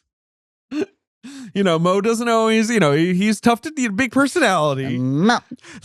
I like that the way he says his name has all this wind up to it. Like Wally, it's effort of like Wally, and like Eve can get out quickly, and Mo, it's Mo. He's just- efficient. Just want to clean so bad. That's all he want to do. You just want to clean. Okay, so Wally is chasing after Eve. We get Yes. to the roadway. Yes. And we see another aberration, which is that we're seeing the humans. They're, laying on these little beds. Right. And Yeah, they're in these like chairs. Chair bed, yeah. Chair bed. which I'm assuming there's a toilet built into it. I think we'd have one no would have to assumption assume. necessary. That's Yeah. going on. Yeah. Yeah. Wally runs into the first human. This is where we start to get, right, the Keaton-y thing of, can Wally just start to throw things a little bit out of whack, right? The amount of dirt he introduces in the ecosystem makes Mo jumped the line. Him chasing after Eve knocks John off of his axis. He's looking away from the screen for a second. He makes the introduction. And I think it's a beautiful moment of Wally introducing himself and John being like, John. Like he's out of habit of needing to. But he probably hasn't done it. He knows what his name is, but he's sort of like, what do I do here? When was the last time he met a new person or knew anything? Yeah. But I do need to give a shout out to the brain bug computer that I will never be able to look at without thinking of the brain bug from Starship Troopers. The secretary. Yes, goes, with the little It's finger. afraid. And I love that we don't really go back to that guy, but it's, I say guy. But the same thing of like Wally waving makes them sort of look at their own articulation point and be like, can I express an emotion? There's Gopher, the gopher. Well, they are Legion. But there's the first mate one that's the one that like tries to bin the plant. I mean, they suck. They're cops. Fuck them, honestly. They're little fucking dweebs. I'm trying to think of other Wally robots. The painting one is named Van Gogh. All right, that's a little too cute. It's really good. But then you have the beautician bot. You have the boxing robot that's supposed to be the workout. Bot rules. I don't know what his job would be. No, the idea is that he's for like physical training. He probably has not been used in a while. Yeah, he's supposed to be the exercise bot that like he's like the Vision Pro of the ship in that sense. Right. He's your coach. And then you have the defibrillator bot. You have the vacuum cleaner bot. Sell one this year that also has allergies. Yeah. Mm-hmm. I'm just like, there is an incredible amount of entries on the Pixar wiki. There's a golf bot called Birdie. That's funny. Sure. You see the guys on the screen. Who got his own short film. Yes. And there's also Bird, Brad, who made a lot of movies at Pixar. He did. Thank you. Yeah. Thank you for acknowledging that. Yes. What is Bernie? Bernie's like a welder, right? Bernie's a welder on the outside of the ship who gets locked outside. Mm-hmm. And it's sort of a blackout gag of like, what's this guy going to do? And Angus MacLane pitched like, what if there was a subplot of him trying to get back into the building? And Stanton was like, we don't have room for this in the movie, but like, I think that's a good short idea. And this was the era where there were enough shorts being commissioned as developmental to play in front of movies, but they also always wanted a short on the home video release. Yes, you had your Jack Attack. You had Mike's your Bernie. You had your Mike's New Car. But Bernie is really fucking good. They're often good. I always thought with those, like wondered with those, like, is it annoying at Pixar where it's like, hey, you got the sort of cute spin-off versus the original short? Like, I feel like more people might watch it, but it's, I think, in the shadow. Yes, it's a little bit of a double-edged sword. My daughter's obsession with Jack Attack was very intense. They basically fall off a cliff right after this. Yeah. Because Jack Attack was directed by Bird. Yeah, Bird's involved with that. But a lot of these things are gifts to parents, especially in the streaming era, whose kids are obsessed with these movies. And instead of watching Frozen 2 for the 97th time, you can watch Frozen Fever or Olaf's Snow Advent, whatever the fuck it's called. Not a huge fan. That one that they played before Coco that started a mutiny. It's like 40 minutes long. It was insane.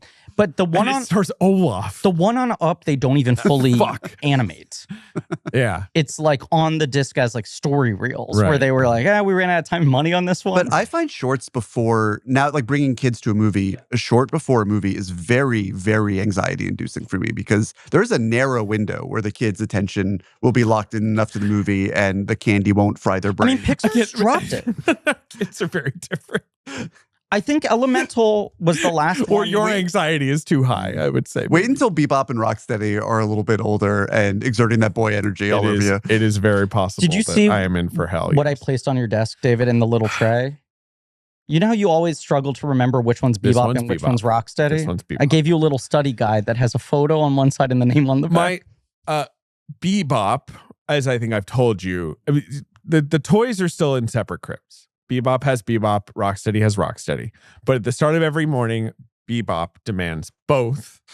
Right. Like he points, he's like, Bebop move. And like I give him both. Yeah. And then he plops in my lap and holds them. It feels great. And what does Rocksteady do during that? He's still drinking his bottle. My Bebop drinks his bottle like done, which is his energy generally. Whereas Rocksteady's a little bit more like, I shall pause, I don't want to drink 6 ounces of milk. Bebop is not going to be a big fan of short films before film features. Bebop is the one I have my eye on re-attention He's got some bruiser energy too. Yeah. Yeah. You throws posted everything. a very funny picture of Rocksteady reading a book the other day. He's so fucking He looks funny. like a little intellectual. I mean, that's just what his vibe. Rocksteady likes to find a corner. He likes to find like an egress. You know what I mean? Like if there's a part of the room that he can kind of wedge himself into, that's where he wants to be. And then he Adam Drivers the wall. No. I'm saying like he picks up his book or plays with it. That's Rocksteady. Whereas Bebop likes to just like walk around and throw shit and stack things and put things in other things. Classic baby stuff. My crazy children. Other robots, there's the flashlight, there's the umbrella. I mean, there's so many of them.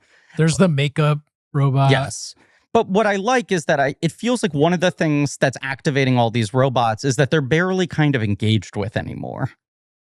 There's something about, much like WALL-E, they're forced to do a routine behavior over and over again without even engagement.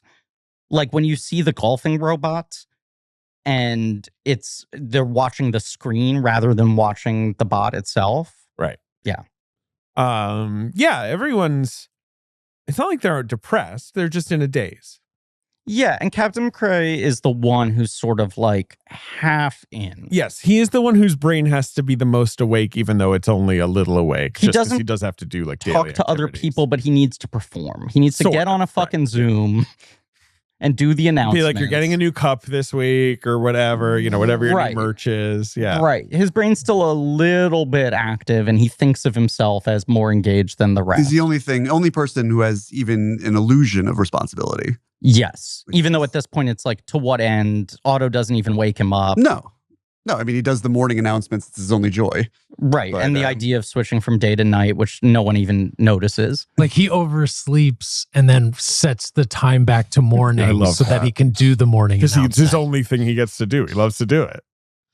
He is Sleepy King. He's a good boy. Obviously, his big triumph is walking. And to me, it's another just triumph of physical animation as good as the robot stuff. Yeah. Is like making his walking like compelling. His like, okay, I got to actually get on my feet and walk. It's so funny that the uniform they made, it's just like one size. Right. And so like it's just cape. Become, exactly. Yeah. Do you think like children immediately understand "Thus Spoke Zarathustra" as like, yes, this is of course the music you play when someone is evolving? That it's like so hardwired into our DNA at this point. I think so. It's like, it's like the fucking, this is what you play when someone's graduating. This is what you play when someone's getting married. They play dramatic music. Yes. They should play to graduation. Yeah. But I like that it is this sort of reactivation of curiosity that drives him. Well, it's the machines becoming more like humans. The humans have already become machines, but then the humans then they're reactivated into their humanity by the machines. The two-pronged thing of all these qualities. Eva showing up with a specimen, and he's like, wait, specimen, right. That's what I'm supposed to be waiting for. Yeah. But it's been so long that it's felt like it could even happen. I don't even know how to react to this. His moment when Otto hands him the guidebook and he lifts up the one page and it's like, wow, what do you look at that? Right. I think he speaks to it at first. Yeah. Yeah, that's pretty right. He talks into it like a tablet. But I do think it's always a morbid line for me when Fred Willard says that, like, oh, just a few laps around the jogging track and your bodies will be right as rain again. It's like, I think in reality, when they go back down to Earth's gravity, they are going to be blobs. They're not going to be able to function. It is hard of society. Right. It's hard to imagine quite what their life will be. This is why they put in the end credits sequence, because when they did the test screening of the almost finished movie, the first note everyone got back is like, well, I don't think they survive. Right. Don't they just die? Right. And they were like, we have to put something on that tells them they're going to do the work. They'll figure it out. We'll see how far put in the work. Yeah. And that's basically the credit. Yeah, stuff. the cute, over is it Peter Gabriel? It's Peter Gabriel. I'm going down underground. Because this is the year, this is Slumdog. I'm going Slumdog. Jai Ho beats this for best original song. I have a logic question. We see babies. Now, I think this is a crass question. There's some harvesting going on. I think this is an artificial situation. Okay, because I was going to say, how do they fuck? Now, how are they extracting these things? I don't know. Yeah. But, are they pumping or are they just test tubing? Who knows? Yeah. Are they Jeffrey tubing? because we see the relationship They are on between Zoom once in a while. They're on Zoom all the time. They might actually have to tube. What's the last time someone didn't tube in? because we see the relationship with the two humans. Yeah. I don't remember the characters' names. It's John and Mary, I think. But it's clearly like voiced by Kathy and Imiji, right? people haven't and touched one Ratzenberger. another. Like, Yes. the act of them just making skin contact. It would is be like the seemingly elevator in Old Boy. They just like instantly ejaculate. It is funny. They're like, okay, let's nominate 2 songs from Slumdog, 1 song from Wally. I think we're done. Like Yeah. those were the That was nominees. the era where they couldn't even care to nominate 5. Right. They're like, yeah, you know what? I think that covers the songs of 28. Diane Warren didn't have something. ready to Diane go Warren that should have year? like written a Frost Nixon song. Was 06 the year where Dreamgirls has 3 out of the 5 song nominations? And then they're like, what are we doing here? And then I think they sort of went, I think they went to a sort of like, it can be up to 5, but it can be smaller. it can be lower and no movie can get more I than wrote 2. an article. Dreamgirls did get 3. I wrote an article at some Yeah, they point changed the rules about after that. Diane Warren, the scourge of Oscar season. And I don't use Facebook anymore, but I got an email that said Diane Warren has sent you a message. And I was too afraid to look at it for an entire calendar year. And then finally, after she lost another Oscar, I was like, oh, I'll just check what it was. And it was just a smiley face.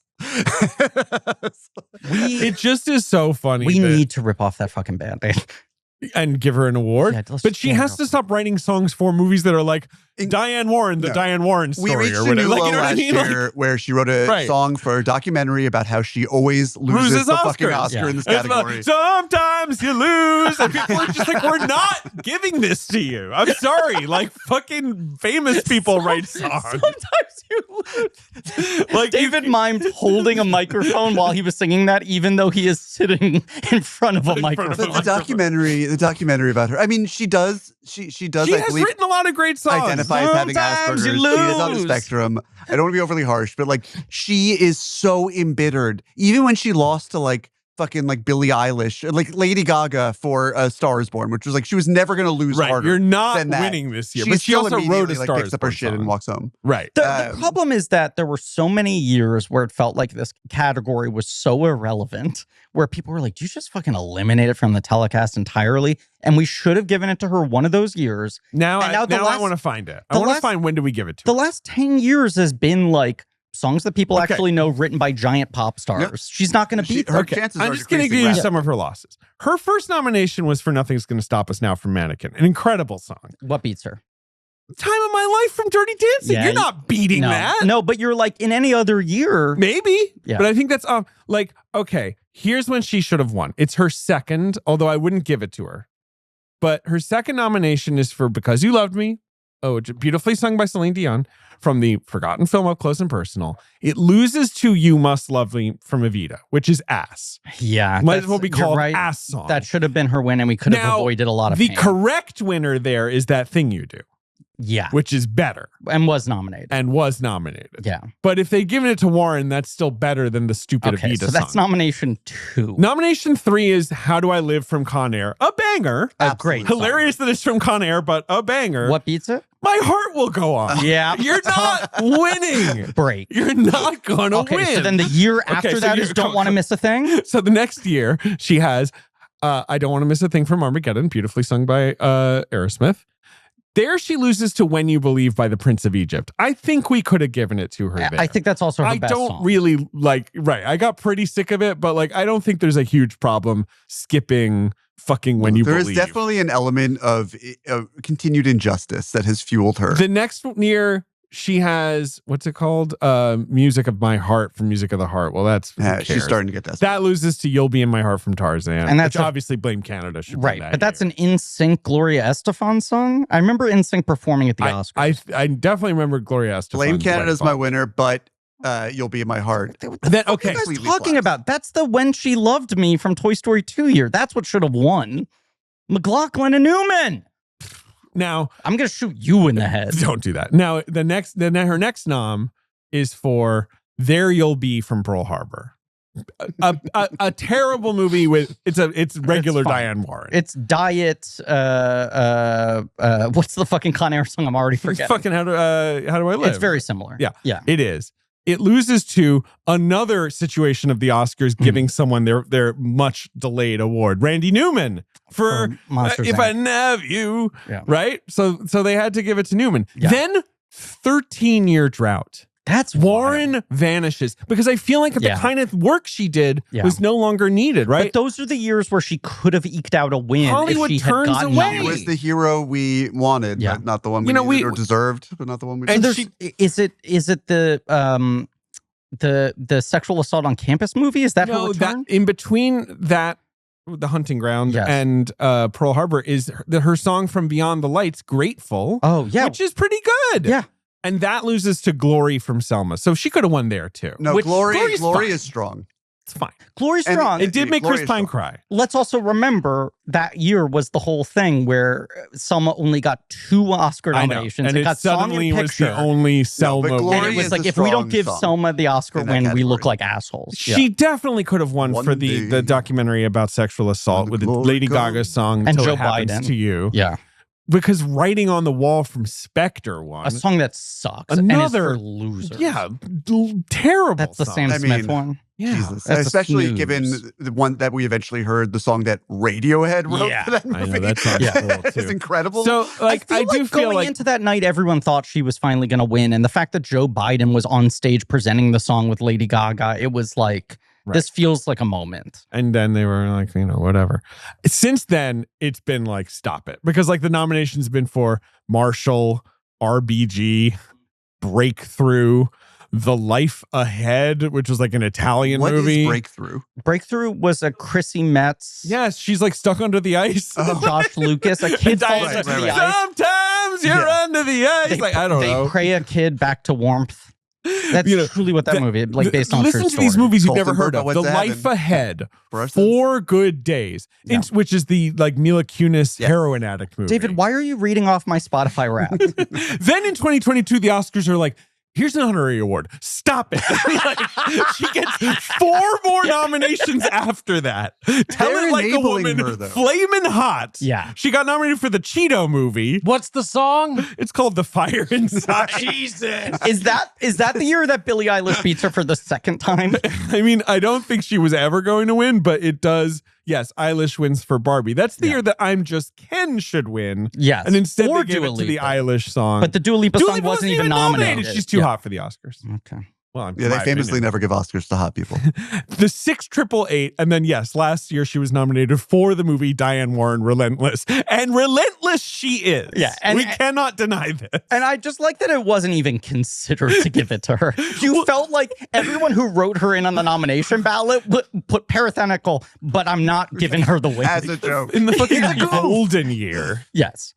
Ay, All right, Wally. Wally. I would just to end this tangent, to close this loop. What do you think she would need to do to win? Like if write we were a like, listenable song. I think write a well regarded song from a movie that is in like theaters. Diane, you're not going to rope-a-dope us into Right. giving you a competitive win. We're not going to be shamed by you. Like, we stopped being embarrassed at Nom 10 and you're Right. at like Nom 24. You're Like- embarrassed Like, now. exactly. But the problem is, as you were alluding to earlier, now it is also not just for the end credits, but baked into the meat of movies nowadays. Like very strong original songs by major artists. And I think that has never been Yeah. so difficult. It's for come me. back Stuff around. like Golden, you're like, Right. right, like you're not, this is not a kiddie category. I mean, like these are, right, big pop songs make Right. it. And yeah. the days when she was writing songs that could compete with Golden, they existed, but it they just are. a long is so time ago. funny that they were like Con Air. Okay, it's like a really violent R-rated movie about like cons on an airplane. Like, I do think we need a fucking just This is the- ballad. This is the in the middle era of this. I miss, which is what I refer to, even though often this was not the proper title, blank, blank, blank, parenthetical, love theme from. Any Yes. like action movie or disaster movie. Blade Runner, I think, is famously The one I always show people, because it feels like this was too late for this to be happening. It feels like an aberration that it snuck through, and I'm constantly pointing at it and saying, like, can we bring this back? Is Adam Lambert's Time from Miracles love theme from Roland Emmerich's 2012, which has a music video of him like all decked out in leather and spikes, walking through the wreckage over like shots of John Cusack driving a limo over like the fucking Pacific Rim. My friend I Carol, watch this video once a month. my friend Carolyn had never seen Independence Day. I watched it. recently. I rewatched Independence Day. It's kind of crazy how in that movie the first lady dies. Like, right? Like she died. She was returned to Area 51 and she's like, goodbye, husband and daughter. And they're like, 5 minutes later, never mentioned again. Everyone's like high-fiving and be like killing America.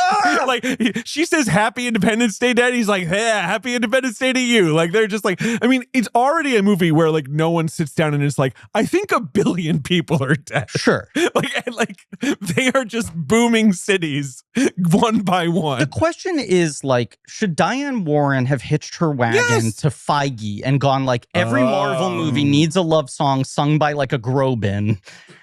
The Groban sounds like a robot in Wall-E. I mean, did we ever get an original piece of music? I am the Groban. The MCU, other than just the theme song itself. There are the Mencken songs in Captain America: The First Avenger that are fun, that I actually think should have been nominated, but get cut down a little bit in the film. Did they not nominate one of them, the Star Spangled Man? I think they didn't. Yeah, they should have. But that's the one time where they wrote, and then I guess the Hawkeye TV show has the fake. Don't know what that is. Captain America. Okay, Wally. Okay, so the plant get taken. The plant get taken. Eve is deemed defective. Well, she's brought up. He's like, oh my God, plant life. Chest opens up, nothing in there. What the fuck? We, the audience, also go, what the fuck? It's another good Stanton move where he originally had the audience see auto clock that Eve had the plant and organize hiding it. It's another deleted scene that you can see in storyboard form. And he was like, I think we need to stay with Wally's perspective until basically he starts to get crushed. And B, the audience is going to follow you and they're going to lean in on the intrigue of genuinely where did the plant go. It helps us that we can't figure out what happened. It's classic Pixar, Toy Story 2, them looking for the bag. Yeah. Monsters Inc., obviously, like the door chase, right? Like it's good. It's a good way to end a Pixar movie. I know it became schematic for them, but like it's good. It feels like a magic trick too, where it's like we've been watching Eve this whole time. Her chest has been closed. Where the fuck did the fucking plant go? And that's, of course, what Captain McCrae says verbatim. Where the fuck did the fucking plant go? Every magic trick has 3 parts, and the second one is Wally. Yeah, correct. They throw the plant. It's a great shot of Wally poking his head out of the tube. Eve's defective. They put the red kind of like cable fucking lock thing on her. It's like the boot.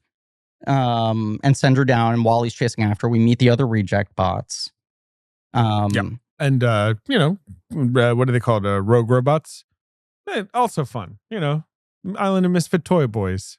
Cuckoo's Nest kind of mental hospital vibes. Wally shoots, exactly. Right, the weirdos. The blaster behind him in slow motion.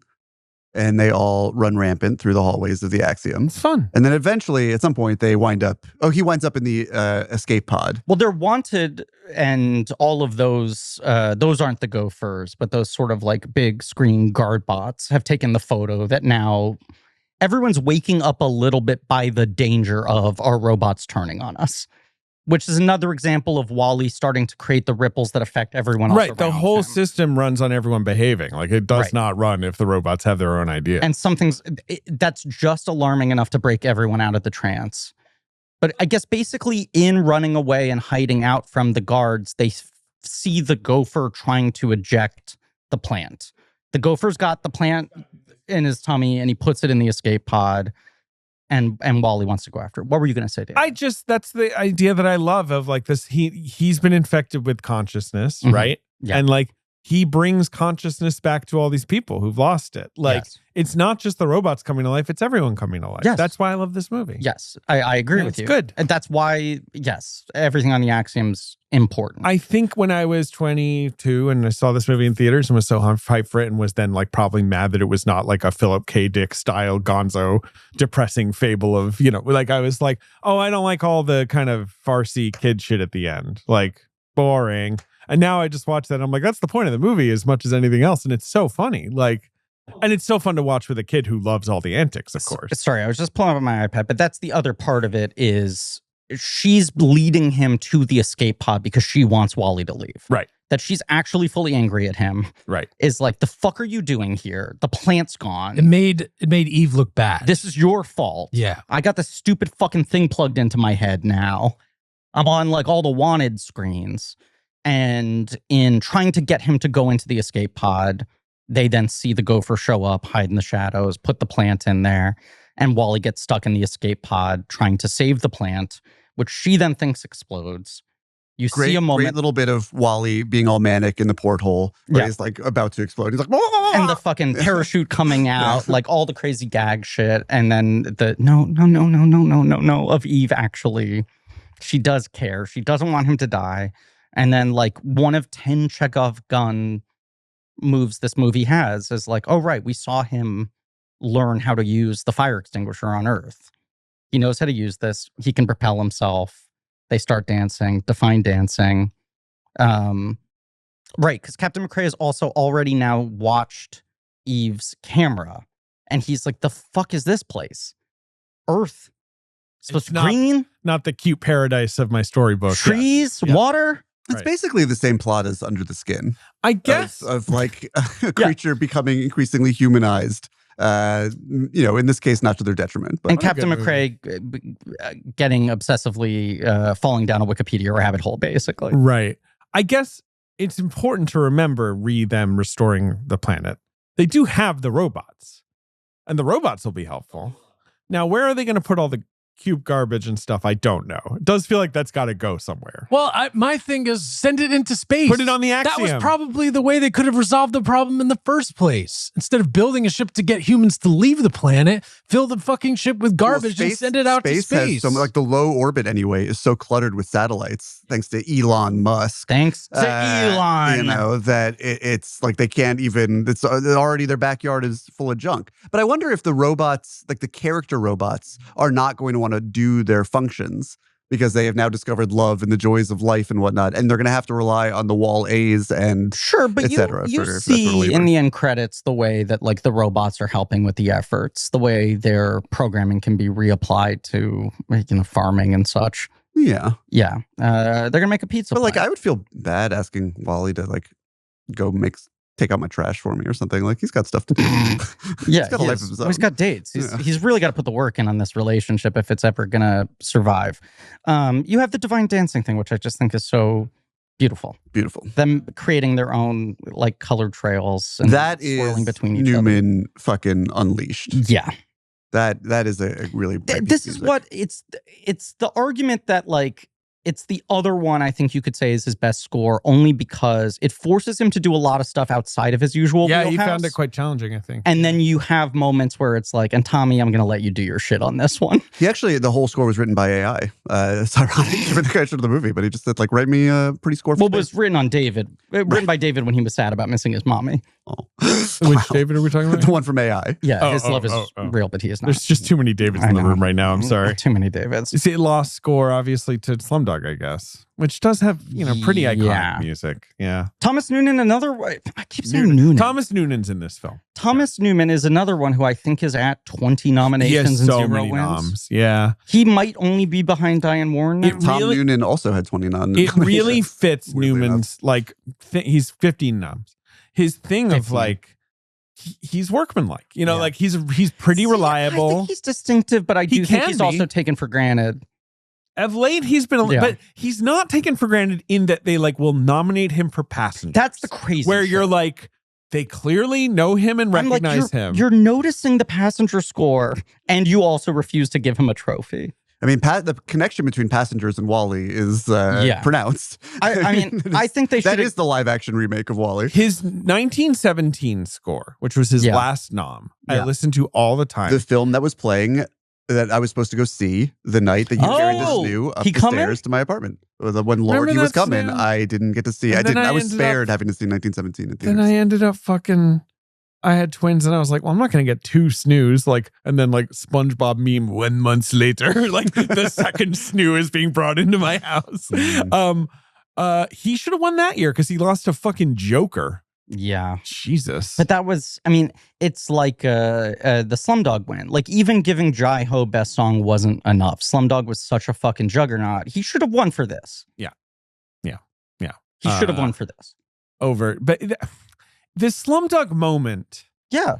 obviously that is not my favorite film of 2008. No, it was. And it's like rewarding a was faded. Bollywood luminary and like his music. It does make sense. It like, does. You know, It made and sense it's like in the moment. part of the kind of energy of that movie is the music and all that. Yeah. And then we had the Nemo conversation, which was like, he would have won if Howard Shore had been disqualified, which is kind of aberrant that they didn't do that when they're usually so difficult. But the score, that's why the score branch is so hated. No, but I mean, yes. I made the case of course, the Return of the King score bangs hard, but also it is just, sometimes they're like, well, you can't have, we're not nominating Dune 2 because it's too similar to Dune 1. And I'm like, the Dune 2 score is completely different. And you have allowed other sequel scores. Fucking Rise of Skywalker got a nom. That same year, they shortlisted Beetlejuice. Right, and I'm like, guys, what's the line here? Elfman, let me show you what instrument he used for that one. A phone. Okay? He phoned it in. Excuse me. Okay, sorry. He used a keyboard and he copy-pasted. Control-V, Control-V. Or it's Control-C, Control-V, whatever. You see, this is why you could never write an Oscar-nominated score. Control-P is print. That's the problem. That's why it had to be V. Wally and Eve Wally gets back on from being out We're in almost outer done, space. Ben. I know, it's another 3-hour app. What are we doing? Yeah, I know. It's Wally! I know. Eve has But the plant There's now. a point at which it can't. She gets the plant back. She's going to bring it back to the captain. They're starting tells to, Wally to stay behind. They've also seen Gopher, so they're just like, something weird's going on here. We should be suspicious and cagey beyond the fact that everyone's looking for us now. But she gets through. She brings the plant to Captain McCrae, and also sees the video footage he's been watching of her on Earth, which now has gone into her hibernation period as it's like continues autoplaying. So she gets to watch Wally taking care of her when she wasn't conscious. They don't really milk that moment as much as they could. And I'm not saying that's as a negative, but like there's a real opportunity there to sort of squeeze you by the heart. They use some restraint. It is restrained. But within that footage is Wally showing her Hello Dolly, her like standby mode body directed at the screen when she wasn't paying attention before. So now she sees it for the first time and you see her have the same hand realization. Activate fingers, does the interlocking. Activate fingers. Right. So now Eve kind of gets it, but she's already shunned him off. And Otto is going turbo, trying to block Captain McCrae's efforts. Just keep your Wreck-It Ralph terminology out of this conversation, please. I'm sorry. Well, he's a good guy, though. And let's not be saying mean things. And then Otto reveals the second video from Fred Willard.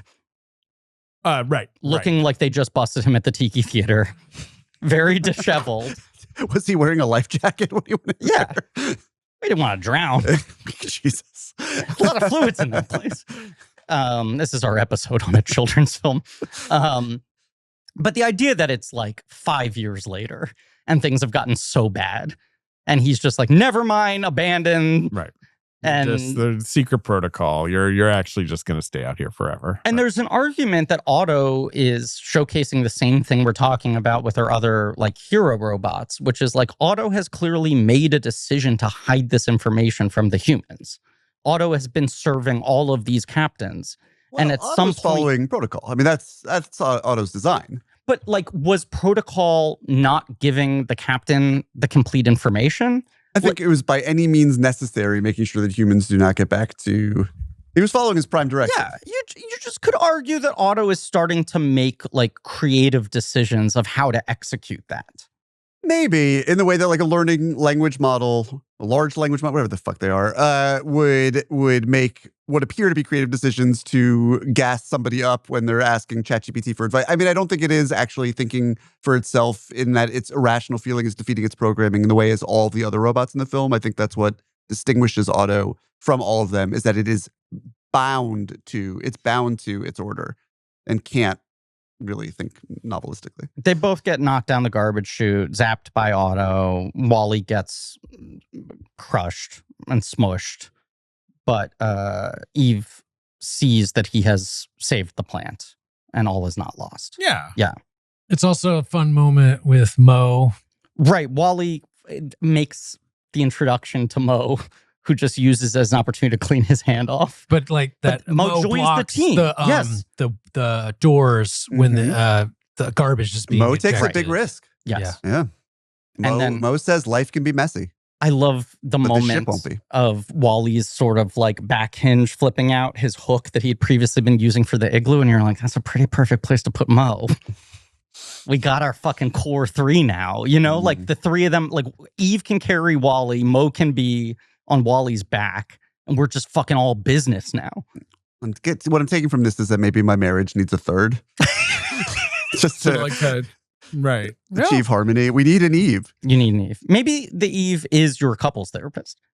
I'll bring that up to her this afternoon. I think the last time She's I was here, I carrying also both had of couples you. therapy in the afternoon, which is not a daily occurrence, but more of a coincidence. But Didn't I you can like bring it up. cancel it once because a blank check episode? I think I went too did long? actually have to cancel because of Schindler's List, which So is glad that didn't end your marriage. I remember being quite abashed about that. It is a point Not of about pride. throwing a wallet at you. I which will you say, deserve. it is a point of pride that Blank Check has not yet knowingly ruined a marriage. I'm sure it's happened. We I'm don't now- know. That's because you don't know about it. Right. Like maybe someone just listened to us so much that the other person was like, you know what? I'm out of here. Like enough already. with Anytime these I meet a fucking spouse, guys. I apologize. Yes. People come up to me like, hey, I'm sorry, I don't actually listen to the show, but like my partner's obsessed with it, so it's on all the time in the home. And I just go like, I'm so sorry if this is not a thing you're opting into. Could be worse. It could be really into Ice Age: The Meltdown. This is true.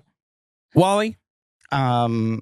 Yeah, they're just in fucking mission mode now because Eve is just like, it's like her protective instinct is kicking in.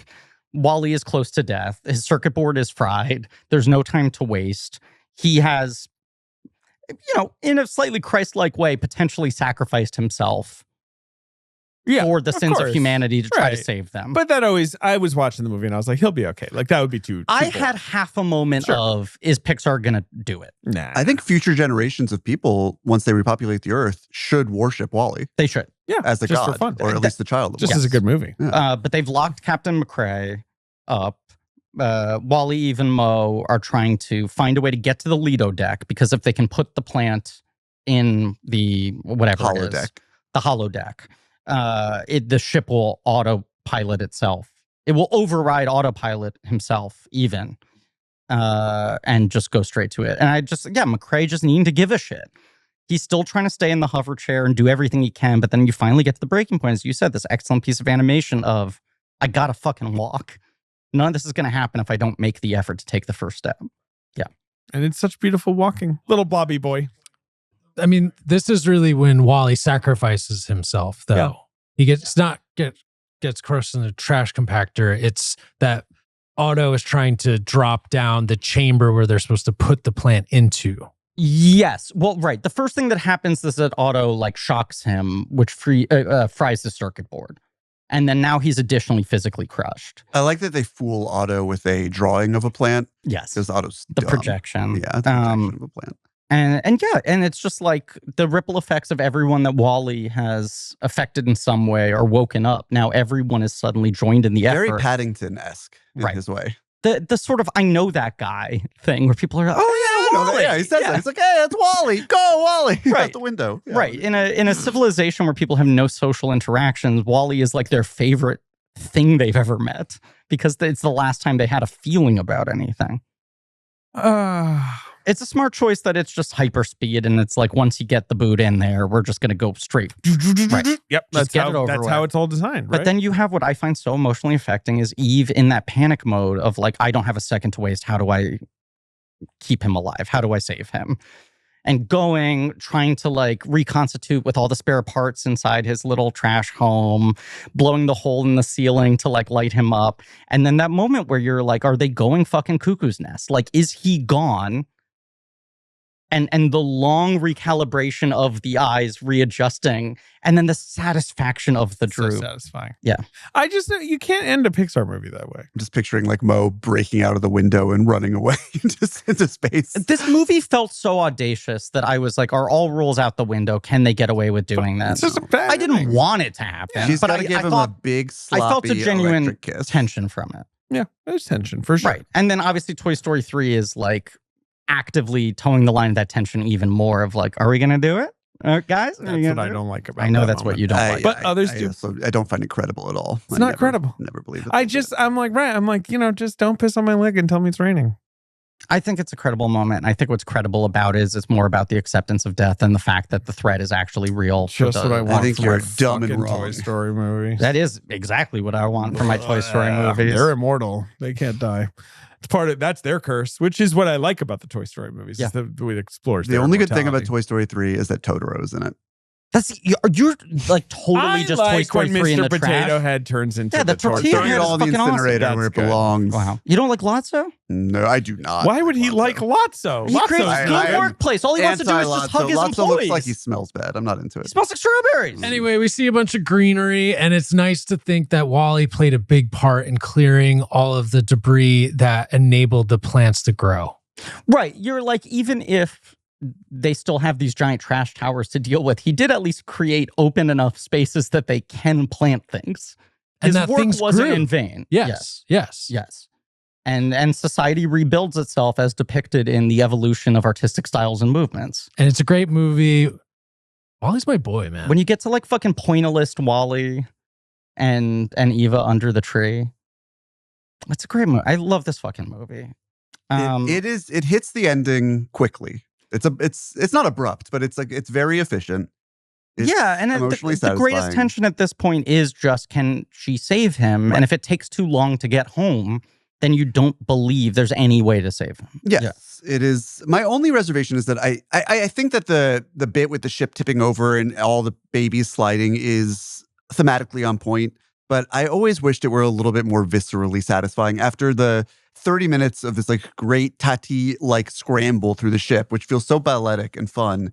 It feels a little clumsy, but maybe it's supposed to, I don't know. Just I always wanted something that like pulled me in a little bit more at the end. Yeah. This is one of the movies that broke the Academy Awards. It is. Let's just briefly touch on the research here. There was some concern, like Up, I feel like, is the bigger anxiety point, but they'd already had Ratatouille, where they had some of the kind of like, fuck, is there like, there's no merch. Is this movie pretentious? And Ratatouille did well, but it was down. Right. It was a hit, but it was leggier, it was less front loaded, and it still ended up way below. Wally Cars. doesn't even have legs. This is true. He's got treads. Wally was an uptick, but they definitely were worried about it. And the marketing, I mean, we mentioned the fucking Hidden City Cafe teaser, but I remember the Super Bowl ad for this movie was Buzz Lightyear and Woody watching the game. And Woody turns to Buzz and go, "You hear about this Wally guy?" And they were so freaked out by this movie that they were like, "Can we just remind you of our legacy and our track record and use that to buffer? Please trust us." Movie also very expensive. It is $180 million budget. Yes, very high. It opened to 63 domestic. It grossed 223 million. Okay, 223. 521. So it was below Ratatouille, Yes. which had been below The Incredibles. How it did was below play? Ratatouille worldwide. Yeah, how did it play? Because Ratatouille was 200 domestic. It went above Ratatouille. Wally feels like a universal. Ratatouille made 623 worldwide. Yeah. Cars also obviously had been a disappointment to some extent on release, although it had a long tail, merch wise. It won Best Film at LAFCA, which is a big deal. Big deal. There was a real feeling of like, is it time to let this into the bigger conversation? And instead, it does get 6 Oscar nominations. So it Screenplay, animated. You want to guess? Screenplay, animated. It gets both sound categories. Correct. And then score and song. Right. So Yeah. it's like 6 is a lot, but Yeah. at the same time, it is, they're kind of in their categories. I mean, arguably the only 2 other nominations it could have realistically gotten were picture and director. And it Yes. felt like they were on the bubble and it was a real conversation. And it felt like you were reading a lot of think pieces of like, had there been 10 nominees, obviously it's a Best Picture nominee. and that's what As breaks the Up, Oscars. Becomes as Toy Story 3 Right. becomes. It's that this doesn't make it. Dark Knight doesn't make it. And I've always contended that Gran Torino not making it is the third one. Although, Dark Knight and Wall-E are a much bigger deal. But it's like, if we're getting like more elevated, serious blockbusters, do we need a space to recognize these? If these animated movies are becoming this artistic, do we need a space to recognize these? Yeah, it drives them insane. Despite, as we said in our Slumdog Millionaire episode, Slumdog Millionaire was the highest grossing Best Picture nominee until Oppenheimer. They had a movie that was a genuine blockbuster crossover success, and they were so freaked out by the fact that they didn't show enough respect to WALL-E and Dark Knight that they go to 10 the next year, and Up becomes only the second animated film to ever be nominated for Best Picture in a 10. Toy Story 3 is the third. Has not been another one in 16 years. I have it. Where do I have it on my 2008 list? It's my number 2. What's your number one? Synecdoche. Synecdoche. Mine too. Yeah. I have a 12. Maybe I should get it You're higher. 12. Get the That's fuck. I'm going to throw my wallet at you. What do you have above it? a lot of good movies. I think I'll get a little higher though. I really What's liked above it? on, Name one. Happy Go Lucky? Synecdoche, New York. Happy Go Lucky. I think I'm going to get it up to 7 here. You have it, The Reader, What is 6 it? times? What is it? What is it leapfrogging? I'll tell you, above it, I definitely have movies that like Synecdoche, Happy Go Lucky, Speed Racer, Milk, Wendy and Lucy. Milk? These are big movies for me. Milk is the best. I love these Fuck with movies. They are lower Dark down on my Knight. 10. And then like it's sort of in more like the Rachel Getting Married, In Bruges, Hunger, Step Brothers. See, Rachel's Really good. maybe my 3 or 4. Not a bad Rachel's year for good. American film. Good year. No. Rachel Good Getting year. Married, incredible. But it's Yeah. a terrible Oscar year. I'll take the very Life bad and Oscar. Times It's of part of Harvey the Milk nightmare. over Milk any day of the week. You're like, we had good fucking options, and like 3 of the Best Picture nominees are kind of wet blankets. Yeah, of course. I mean, I think like Frost Nixon is obviously that Frost Nixon contributes to the 10 Best Picture nominees as much as Dark Knight and I WALL-E. mean, Reader's the Like- one that's egregious, but Frost Nixon is a little bit of like, are we just like auto-nominating anything that Correct. feels like an Oscar movie? Reader, you were like, I could find a few people who thought that was good. Right.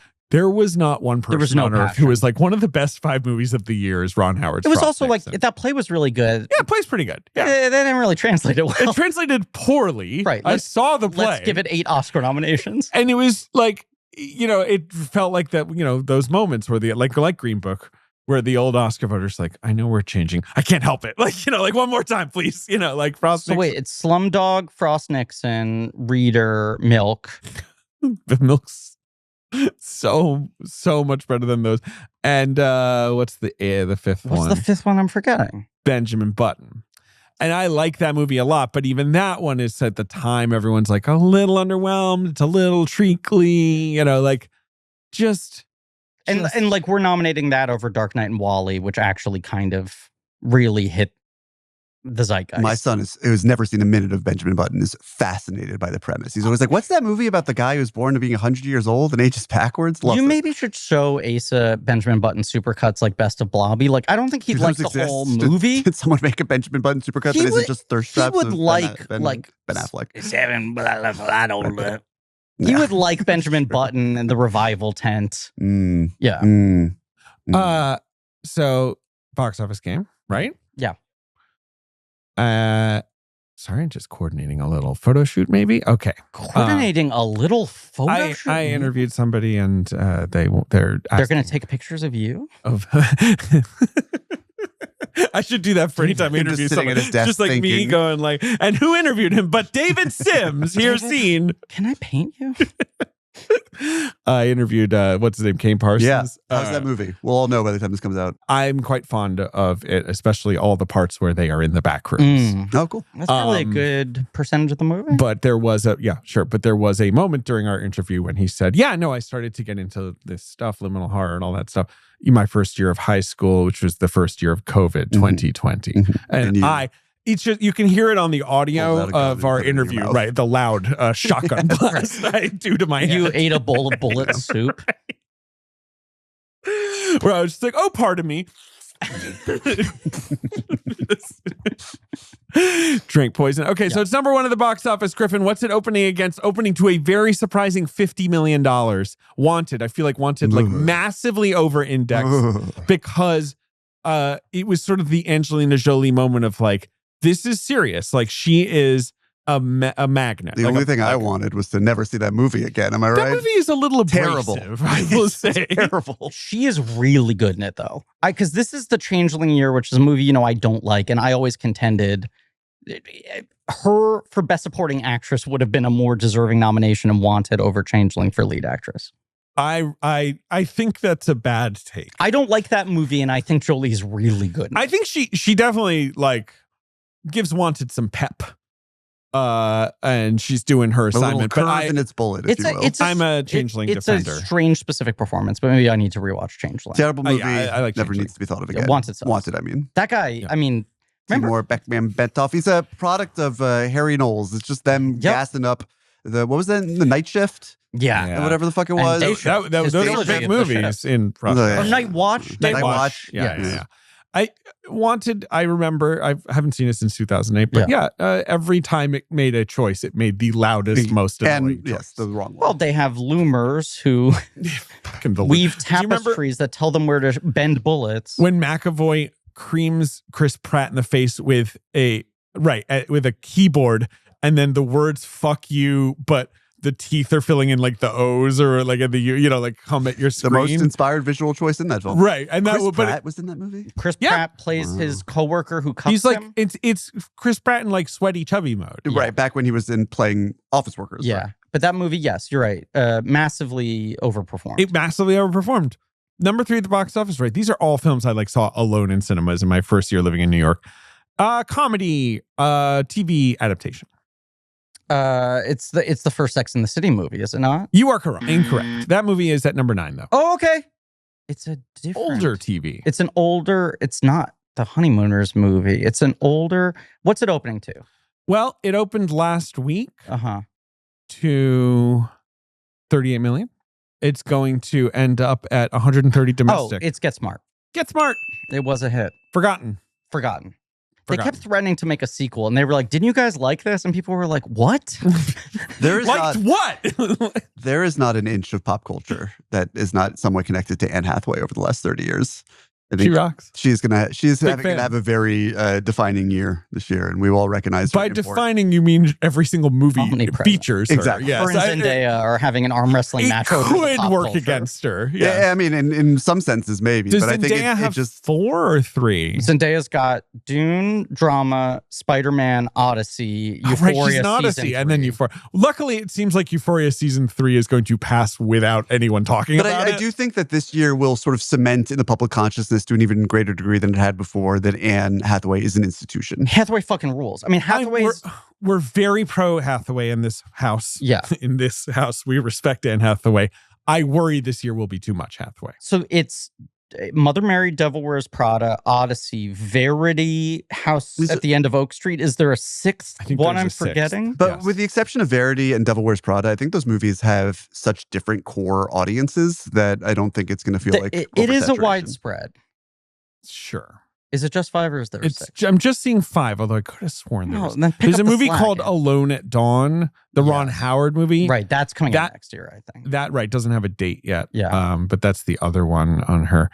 I mean, my main concern is that Prada 2 might like suck really bad.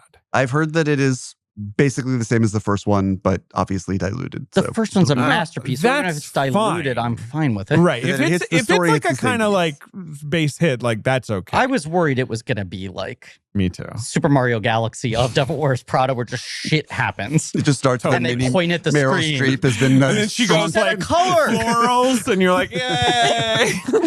I really have been worried of like jangling keys shit with that I'm movie. troubled by Me the too. implication of the trailer that she does not remember Anne I don't Hathaway. know And it's what like, the how fuck. advanced is her dementia? No, It's but like that's she worked the for her for a long problem. time. No, she didn't. She worked for her for 6 months. It was a memorable 6 months. Come on. For us, The joke for her is it was not I know the remotely joke. memorable. I'm just saying. I do think that trailer did make it seem like it was like a Men in Black 2 She's in style. like a we need to memory care restore her unit. yeah, memory. that might be too difficult a bit to sell in the trailer. Exactly. Yeah. I get the idea that she's aloof and they're doing Yes. that joke, but to the point where you're like, hey, Joe Biden, anyone know?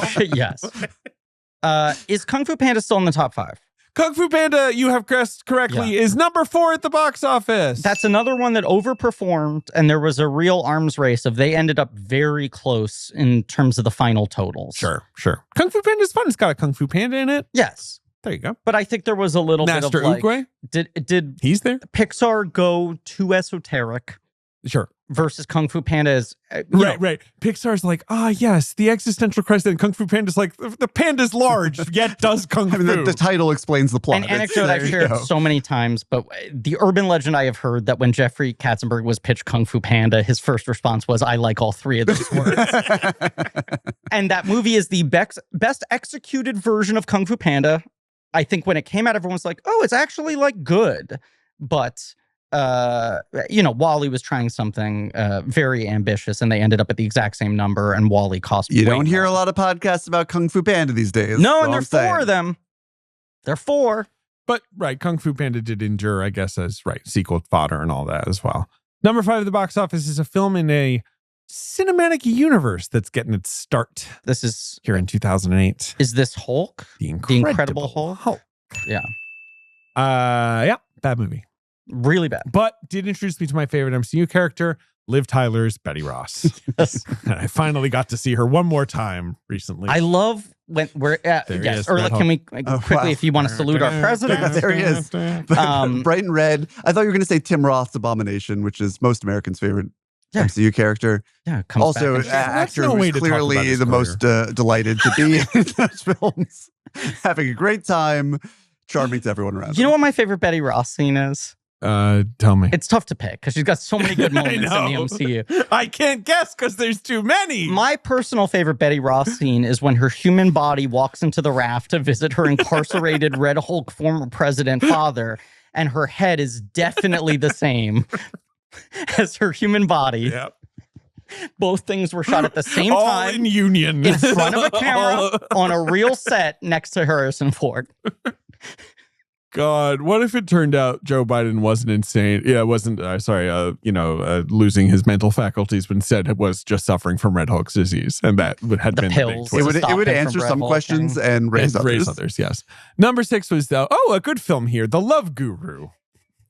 We covered a lot of these. Number 7, we've covered this one too with this very person, Indiana Jones and the Kingdom of the Crystal Skull. Yeah. Number 8, another film we've covered, M. Night Shyamalan's The Happening. Number 9, a film we've yet to cover, Sex and the City. Number 10, a film we've yet to cover, I wonder if we will. The opportunity has kind of passed us by. You don't mess with the Zohan. Yeah, that's maybe top of the list of movies I used to argue are masterpieces that I am terrified to ever rewatch. In my memory, it is a movie that, has a good heart. It wants everyone to be friends. Maybe it doesn't have the most textured view of the geopolitical situation. In 2008, it felt like the politics were surprisingly good for the time for a movie that was going to say that movie is the moment when the Democratic leadership stopped aging. It's been frozen in time. Right. People still don't like Zohan? Today, that movie might feel like a weapon of mass destruction. Zoran, maybe. But. Yeah. You truly don't mess with the Zoran. Mm-hmm. Yeah. That's all the box office came. Not me. That's happened like 3 times. Yeah, it happens. I'll never learn. We're done. We've been talking for so long. Wall-E is a very good movie, and I think it's nice. And he's my good friend. He's really the best of us. Yes. Now, Ta-da. Next week on the show, we're going to meet another good friend, John Carter. A slightly less successful movie. You have a Pulitzer Prize winning writer, Tony Kushner, is the guest on that one. Back for that one. But Michael Chabon is the co-writer of. Well, he was the co-writer of some shit. I mean, God bless him. Yeah, but this was a passion project. I mean, we'll get into all of it. It is a fascinating movie. It arguably has become the shorthand. I think we were saying this. We were talking about this in Madison, Ben, that we were like, John Carter kind of took over the Waterworld replaced Ishtar. Ishtar replaced Heaven's Gate. John Carter just is the thing that people invoke. Jonah Hex made a bid for it, but couldn't compete. No. And I think some of it just boils down to this movie costs this much and it's just called John Carter. And I'm supposed to know what that is. We will talk about it next week. I'm very excited. It's a fascinating movie to look at now and pull apart 10 years later. I'm excited to rewatch. I've only seen the one time. Ehrlich, thank you for being here. Do you have anything you want to plug? Like, done. We are done. Do I have anything I want to plug? I'm writing a book that's going to come out in like 3 years. So I'm excited. Start getting hyped. But you do have a minute as on of that. this recording, not written a single word. Yeah. But working on it. I was going to joke you're finished, but you just want to leave the manuscript out in the sun for three years. Yes. bury it. Right then. Morvern You collar could bury style. it. Just leave it on my dead Buried body for book. my Yeah. wife to discover. And, I want to say I got an idea from Wally. There's a Twinkie that Wally feeds Yeah. cockroach. Hal hangs out inside. I think I might start burying Twinkies with the jeans. Huh. Continue. No, I mean, Gonna how can you just say, text how can you say Nelly, anything "I'm after that? I worried mean, about it's a brilliant idea. I'm also going to force you to plug Fighting in the War Room because your co-hosts always get mad when you don't do that. Yeah, I mean, I guess if you want to listen to it, you can. I think One its of entire audience times- that listens to your show is already well aware. of it. 100 best podcasts ever. Yeah, sure. Yeah, you can find me on the internet and my name and on the IndieWire reviewing movies. By the time this comes out, I'll already have been to Cannes and back, and life will go on. Excited for Cannes? Am I excited for Cannes? Yeah. I mean, if you're not excited for Cannes, what are you doing in this line of work, I suppose? Yeah. I'm excited to hear if the Scorsese episode I nominated myself for, if I was ghosted by abject silence from David Sims, was a rejection or just omission. We'll find out. I just want to remind you that the episode you threw your hat in the ring for is basically a calendar year away because Scorsese is so long. That's what I figured. I didn't feel like it was going to be stepping on any toes. We're just not making decisions about those Right. yet. We're trying to keep things. We're not open. giving you the silent treatment as much as here, we'll say it on mic. Your interest is noted. I don't even remember. I'll say it off mic. Fine, great. Okay, let's be done. As always, our friend Wally. Thank you all for It's listening. good. Please remember to rate, review, and subscribe. Tune in next week for John Carter. Over on our Patreon, we're finishing up RoboCop. Who you guys got for John Carter? The great Matt Singer. I'm looking now. Yeah, we're still in RoboCop mode. I think it's RoboCop 3 is next. Mm-hmm. Yeah, so we got plenty of RoboCop. If you enjoyed to the go. Robot Talk and you want more Robot Talk, then go over and listen to us talk about Rubba Ninjas fighting RoboCop. And as always, Eve's a babe. Say your name. Asa. Good name. Asa, who is your favorite character on Big City Greens? Cricket. What do you like about Cricket? Well, he's a reckless boy like me, and he's about the same year as old as me. But and I'm the big brother, but he's a little brother. It's kind of weird. He's kind of 6. What would you say if somebody asked you what Big City Greens is about? Well, it's about. Excuse me. It's about 22 minutes long. Yeah, it's about 22 minutes long. What's the show about? What happens? The family moves from the The country. family moves from the country to big city, and they get all cry when they don't want to go. But before, they think that they don't want to. They think that's going to be like a creepy mansion, like across the door.